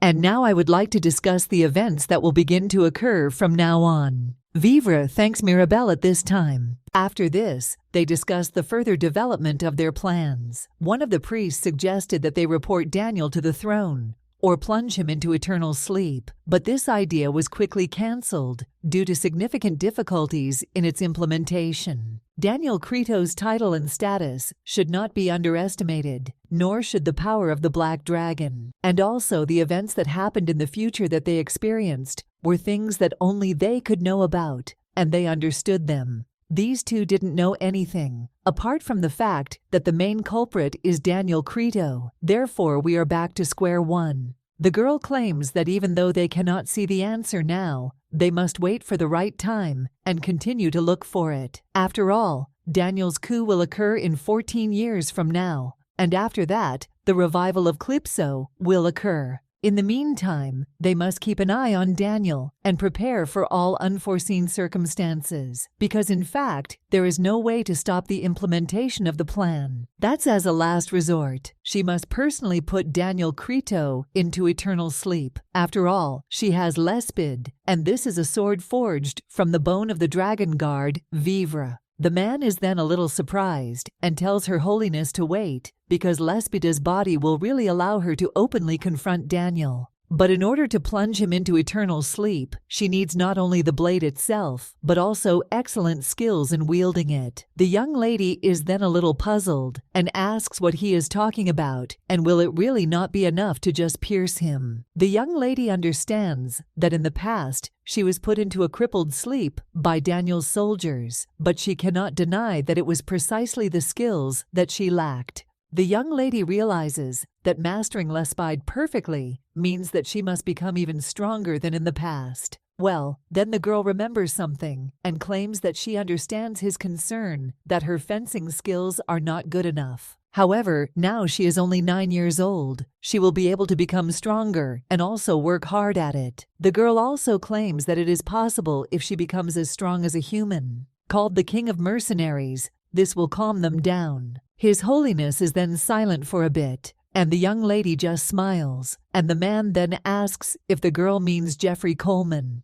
After all, someone as strong as he can definitely handle it. The girl claims that she will become like him and even stronger, after which the man claims that it will be just perfect if she succeeds, and if something goes wrong, they can always bring Coleman to their side. So let the young lady not burden herself. The girl then smiles and says that she will keep this option in mind too. She understands that the next time she sees him, she will have to try to improve the relationship. But fortunately, so far, she has made only a good impression on him. The man then asks how they feel about summing up their meeting now because they still have time and hasty actions could jeopardize their activities. The young lady says she agrees, and then they get up. And the girl states that they need to gather more information, but that's all for today. However, then someone turns to Lady Mirabelle and says that if she ever needs help moving forward, then let her come to Dwana's temple at any time, because everyone will be only happy to help her. The main character then also folds her hands and thanks the elders, after which she says goodbye, as is customary in the temple. Well, then the girl claims that she is a little embarrassed to say this so soon, but she really needs their help. A short time later, the girl already apologizes for disturbing her. The message then asks what she believes is not worth it, because knowledge of how to control divine powers will be a huge help on her path, and in truth, they wanted to offer it to her from the very beginning. The young lady then thinks that when it comes to recovery and mom, the sooner the better, and the skills will be incredibly useful. The snake at this time claims that if the girl learns how to use divine powers, it will give her more freedom, and she is waiting for it. The main character thinks what freedom means, and will it really become the same as if the Calypso seal is destroyed? Vivre regrettably argues that this is not so in freedom. She meant freedom of movement outside the pendant, and more precisely, this pendant contains only the soul, but her body. In fact, she sleeps in the depths of the existence of this universe, and her seal should not be destroyed until someone finds her body. Once the young lady has a better grasp of her powers, she will be able to extract her from this pendant and materialize her soul. Then they won't have to communicate through this artifact. The main character then thinks that materializing Vive through divine powers sounds quite tempting, and this pendant is not very suitable for an adult lady. At this time, someone turns to Miss Mirabelle and says that they have arrived. The baby then says yes, and the priest then asks her to come in. And when they already enter the room, he claims that in this place from now on she will study. The young lady then asks if she should come there for the next class. The priest says that such a quiet environment will make it easier for her to concentrate on her powers, and the girl thinks that she feels something strange, but is not sure what exactly. And the man then offers to start, and then asks if the lady could show him her palms. He claims that Miss Mirabelle will feel something on her fingertips and let her remember this feeling. The main character realizes that she felt this before, and this outgoing warm glow appeared when she was treating Jeffrey's wound. The man claims that if she remembers this feeling, then let her try to pass the same energy throughout her body. And at first it won't be easy, but let her try as much as she needs, after which the young lady tries to concentrate and find divine powers in her body. But then the snake from the pendant turns to her and asks if she can give her advice, after which the girl agrees, and Vivre tells her not to try to find something else in the energy. The young lady then thinks about these words, but thinks that Father Lionel said that she must find divine powers within herself. However, the girl thinks that it is better for him to concentrate first and start with his fingertips, and then check how the energy feels. The girl realizes that she is warm and soft, and then realization comes to her that Vive was right, and energy itself is divine powers, so the girl should not look for something else in it. After which the young woman enthusiastically claims that she found her, and the priest, with a smile on his face, asks if this is true. The young lady realizes that she is bright but not dazzling, and the warm energy is incredibly relaxing and relieves all her fatigue. The priest then says that he must say that he is impressed about the size, then says that the girl is a fast learner and will soon be able to improve. The girl then thinks that she wants more strength, and the ball then grows a little. But suddenly, the energy begins to scatter in all directions, and the young lady wonders what is happening. The priest screams for the Lady Mirabelle was cautious. However, it's too late because the girl is being pushed away by the forces of O. The maid immediately approaches her mistress and asks if she is injured, but the girl replies that no, and she is fine, and then asks how Anita and Kalina and whether they are injured. The priest then claims that the divine powers exploded because they were not evenly distributed, and this is not dangerous since they are harmless in nature. But he had never seen them concentrated in one place so strongly as to explode, and thought that this was only possible in theory. The man claims that he would say that the girl has successfully learned how to sense and release her divine powers, and that is great. So next time, they will practice the art of controlling them. He also hands the young lady the ball and tells her to take it. The main character, looking at him, extends her hand and says that this is the crystal ball from the room. The solution says it's real, and Miss Mirabelle hasn't forgotten. The main character then remembers what happened in that room and thinks how she could forget, because in an instant, the man became ashes.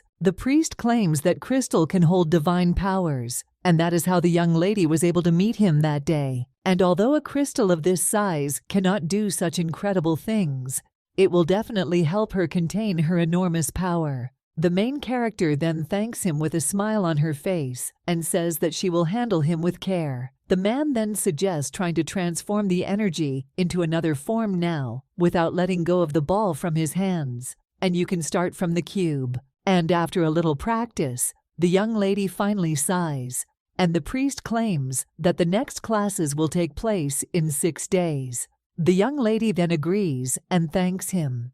But then someone else comes up to them and asks if the priestess is finished Mirabelle. It turns out Father Pleon. The priest believes that there are many issues that the two of them need to discuss. Therefore, he asks to forgive him. The main character then still turns to Kalina and Anita and asks if they will go first and prepare the carriage for departure, to which they agree. The man claims that he was terribly worried that his plunging into eternal sleep after handing over the pendant could shock the girl. The young lady then claims that she would be lying if she said that she was not surprised at all. Well, she thought that there was a reason for that. The Holy Father says that the pendant is a sacred artifact and only saints can touch it. Thus, in order to deliver it to the young lady, there was only one option for him from the future, and that was to deliver it to the girl personally with the help of divine powers and the crystal room. If he didn't have memories of the future, it might have confused her more, so he's glad he was able to explain it to her. The young lady then turns to her father and asks Togo not to worry about her. After all, this time they will serve as priests and not saints, and together they will stop the revival Calypso. After this, the young lady in the carriage rides back to the mansion. And when she arrives, she thinks that she's finally home, but she didn't even imagine that she would spend the whole day in the temple, and that all this practice to control her strength was exhausting. The girl thinks that she can't wait to wash herself and rest a little, but suddenly she sees someone. And he really thinks that pathetic boy sitting on the ground. This is the one she's thinking about. After which the little girl comes up to him and asks if this is His Highness. The guy then just smiles and greets Mirabelle. After which they head down the corridor, and the main character asks if he says that she, the Majesty, came to visit her mother. The prince accompanied her, and the boy says that's exactly what it is. And with a smile on his face, claiming that they were friends, and the woman was going to see her friend, but he wanted to see his. Mirabelle then realizes that she didn't know that the guy was so sociable, and how at the ball he suddenly suggested becoming friends. She was a little surprised, because they were only seeing each other for the second time. Now the young lady invites His Highness to sit down, because Kalina will soon come up with refreshing drinks, and the boy agrees. But when he sits down, he asks where the girl was all day, because he waited for a long time.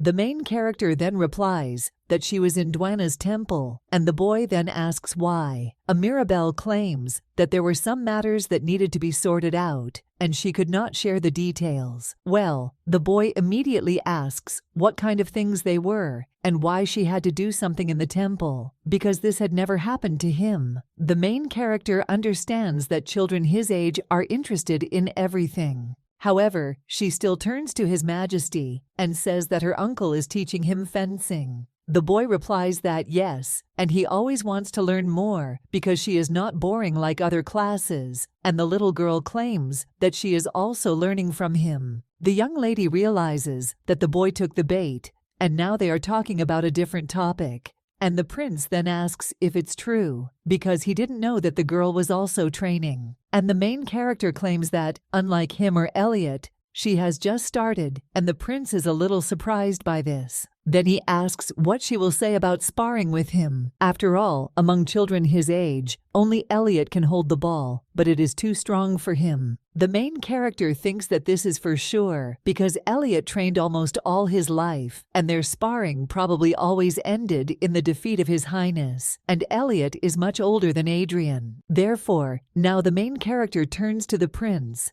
and says that he may regret this, but the young man asks why, and Mirabelle claims that because she will win. The guy at the same moment jumps up from his seat and asks what she is talking about, and the girl doesn't know it. Mirabelle understands that if this were her real age, there would be a chance, but inside this little girl lives a mill with vast experience. The boy comes closer to her and asks if the Crichton estate has a hall. The girl replies that yes, there is one.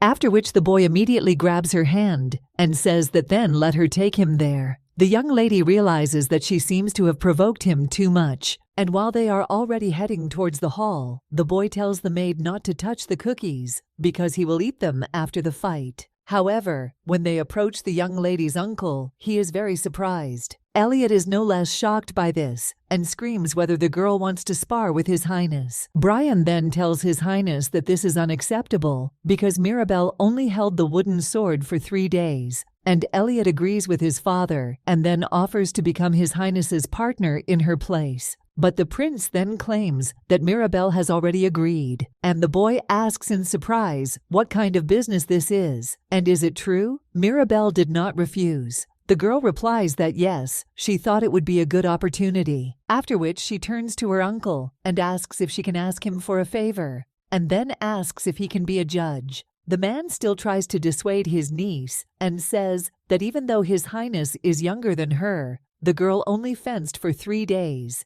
and he trained for 3 years, so what will happen if she gets seriously injured in sparring? But the main character then tells her uncle that he will watch over them, and she trusts him. And the man then agrees, but says that they should be careful not to hurt each other, and let His Highness also be careful. The young lady then agrees, and the prince also states that he will be careful. A short time later, they are already standing in the middle of the sparring area, and a considerable crowd is gathering around them. Some of them ask if this is acceptable, and the boy claims that everything will be fair and just because he spares no one and his friends are no exception. The girl says that she is glad to hear this because he will be disgraced if he loses. Uncle then states that the sparring will end if one of the parties gives up or is unable to continue, and he also interferes if serious injuries occur, after which they begin to fight. The main character realizes that all the excitement has evaporated, and the boy is studying her every move. But his posture is unstable, and he looks too nervous, so based on her experience, people in this state tend to react instinctively, without fully understanding the opponent's intention. Then the young lady begins to run towards him, and His Highness becomes wary. But then the girl seems to stumble on her way to him, and at the same moment, the young man begins to swing his arms. But the main character understands that this is how everything was planned. Her next actions surprise her uncle. After all, he sees that the young lady is standing in the right stance. And then the little girl completely knocks the sword out of the prince's hands, after which the young man falls to the ground, and the main character asks, "Did she win?" After this, the uncle claims that Mirabelle wins, and it was amazing. The young lady then wonders if His Highness will be offended, but when he looks at him, the boy only says with admiration what a Mirabelle is strong. But the girl then thinks why her uncle doesn't say anything, because she thought that he would be the most excited, and now she answers to His Highness of the state, because she studied with a good teacher. But when the young lady turns to her uncle, she sees that he is just staring. After which the man turns to Mirabelle. He asks if she can withstand one more round. The young lady at the same moment replies that, yes, she can too, after which her uncle says that this is good. And then he turns to Elliot and tells him to bring his wooden sword. The boy then asks if Dad is speaking to him, and he answers here, so let the boy quickly carry him. A little later, the young man comes with his sword, but he says that Mirabelle is only 9 years old, and didn't he see that the girl almost tripped during the fight? But the main character thinks that Elliot still didn't notice, and his uncle understands that she pretended to fall in order to catch Adrian. So the man says, Mirabelle says that everything depends entirely on her, and then asks if she wants to spar with Elliot. The young lady understands that she will not lose anything from this sparring, and Elliot is much stronger than any boy his age. And this fight will tell everything about her current level, about her endurance and strength. So the little girl says what she wants, and then asks Elliot for it because she really wants it. After which the boy agrees, and says that if she wants it, then let it be. The man raises his hand and says that the rules are the same as before, and then the fight begins. The main character sees that it is noticeable that the guy is not happy about this fight, and she understands him because it was very unexpected. But Mirabelle understands that this is a great opportunity for her, After all, she needs this to take her fencing skills to the next level, and the girl understands that she will do everything possible, because then her uncle may reconsider her status. At this time, the boy turns to Mirabelle, says that she makes the first move. The main character then asks if he is sure about this, and the boy answers that he is. After which, the young lady clutches the sword tightly in her hands and attacks the guy trying to hurt him. However, the young man deftly repels this blow, and the young lady understands that he is undoubtedly strong. But the girl thinks that she will not succeed, and then pushes her cousin. The young man then jumps back and is a little surprised, and the main character asks if Elliot can do everything in his power. The girl understands that now he knows that she is not just a beginner with only a few days of experience. Therefore, the young man now clutches his sword and says that okay, this time everything will be for real, so let the girl take care of you. After which the young man swings with all his might, but the main character, still, he blocks this blow and thinks that now there is no point in using his physical strength, so he should dodge, then strike, and the young lady does so. Then he grabs the boy's sword and with a deft movement sends him into the air. The guy then looks in shock as his weapon flies away, and the main character screams that nothing is over yet. And when the girl is already putting a sword to his neck, his uncle says that Mirabelle wins. And the main character, a little tired, realizes that she did it. The man claims that he believed that she could win, and the girl really did it. And Elliot says it was incredible. But the girl replies that everything is not so, and it is thanks to her pure luck, because if they had real swords, she would have lost. But the guy says that this is not so, and he didn't even think that Mirabelle snatches the sword from him like that. And he says that he thinks in a real battle, there would be many more unpredictable factors than this. And the man then supports his son. They say that this is true, this could happen, and with a real sword, you are in a situation on the verge of life and death. Therefore, the guy must try his best, because he is already 12, and he lost to a 9-year-old girl. But the young man then gets a little angry, and tells his father that he himself is not proud of it. But then the main character notices how the crowd screams, and is a little surprised. And when he turns around, he sees that they are rejoicing and screaming that it was amazing. The young lady's uncle tells them to be quiet, because they're only scaring his niece, so let them shut their mouths. But they then ask what little Miss Mirabelle just won a fight, despite the fact that she had only held the sword for a few days before. How can they remain silent? The other guy says that indeed he is witnessing a genius in action. The man grins and says that they are all. Afterwards, they will immediately go about their business, otherwise they will train at night, and the knights at the same moment agree and disperse. By the time the young lady and Elliot finished sparring, the sun had begun to set, and Adrian also returned to the palace along with Her Majesty, greatly upset that he had not been able to finish his snack. The girl took a shower and went to the dining room for dinner, but then the main character looks at Daniel's place and thinks where he is, after which she asks her grandfather where her cousin is. The Duke replies that Daniel will be late today because he is at a meeting. And there is an event there that takes place on the 15th of every month and has been going on for 30 years. The Duke claims that he does not know the details, but asks if the girl misses her great uncle. The young lady only laughs nervously in response to this. Well, then in her thoughts, Vivre asks what she thinks about this. And after all, a social club that has been operating for 30 years looks a little strange. And also, if it was a normal club, then wouldn't my grandfather know about it? Treason then responds that this is indeed strange. And perhaps the man has something to do with Calypso. The main character then thinks that they need to find out about him, and the snake says that he agrees with her. The Duke then turns to her and tells her not to be so strict with Daniel. After all, although sometimes he can speak rudely, he is a caring person at heart. The main character understands that the man has great faith in his brother and has no idea that in the future he will betray him and plunge him into eternal sleep. Brian now turns to his father and asks if he has heard about the prince's visit today. The Duke then answers yes and says that he heard that he came with Her Majesty. The young lady's mother then says that yes, he was there to see Mirabelle, but she had to go to Dwana's temple. The girl's uncle then says that Mirabelle returned late in the afternoon and met with the prince,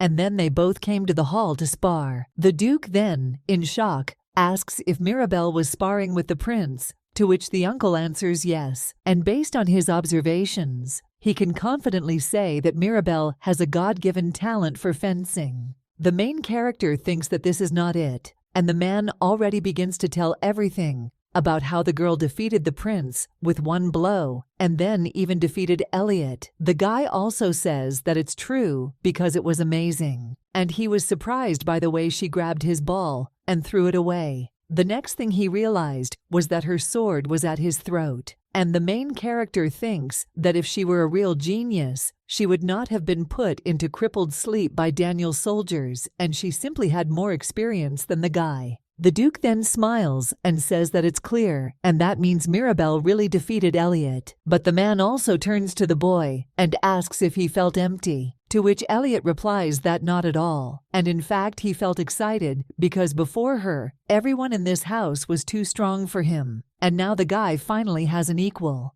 The main character then looks at the boy and realizes that they are thinking about the same thing.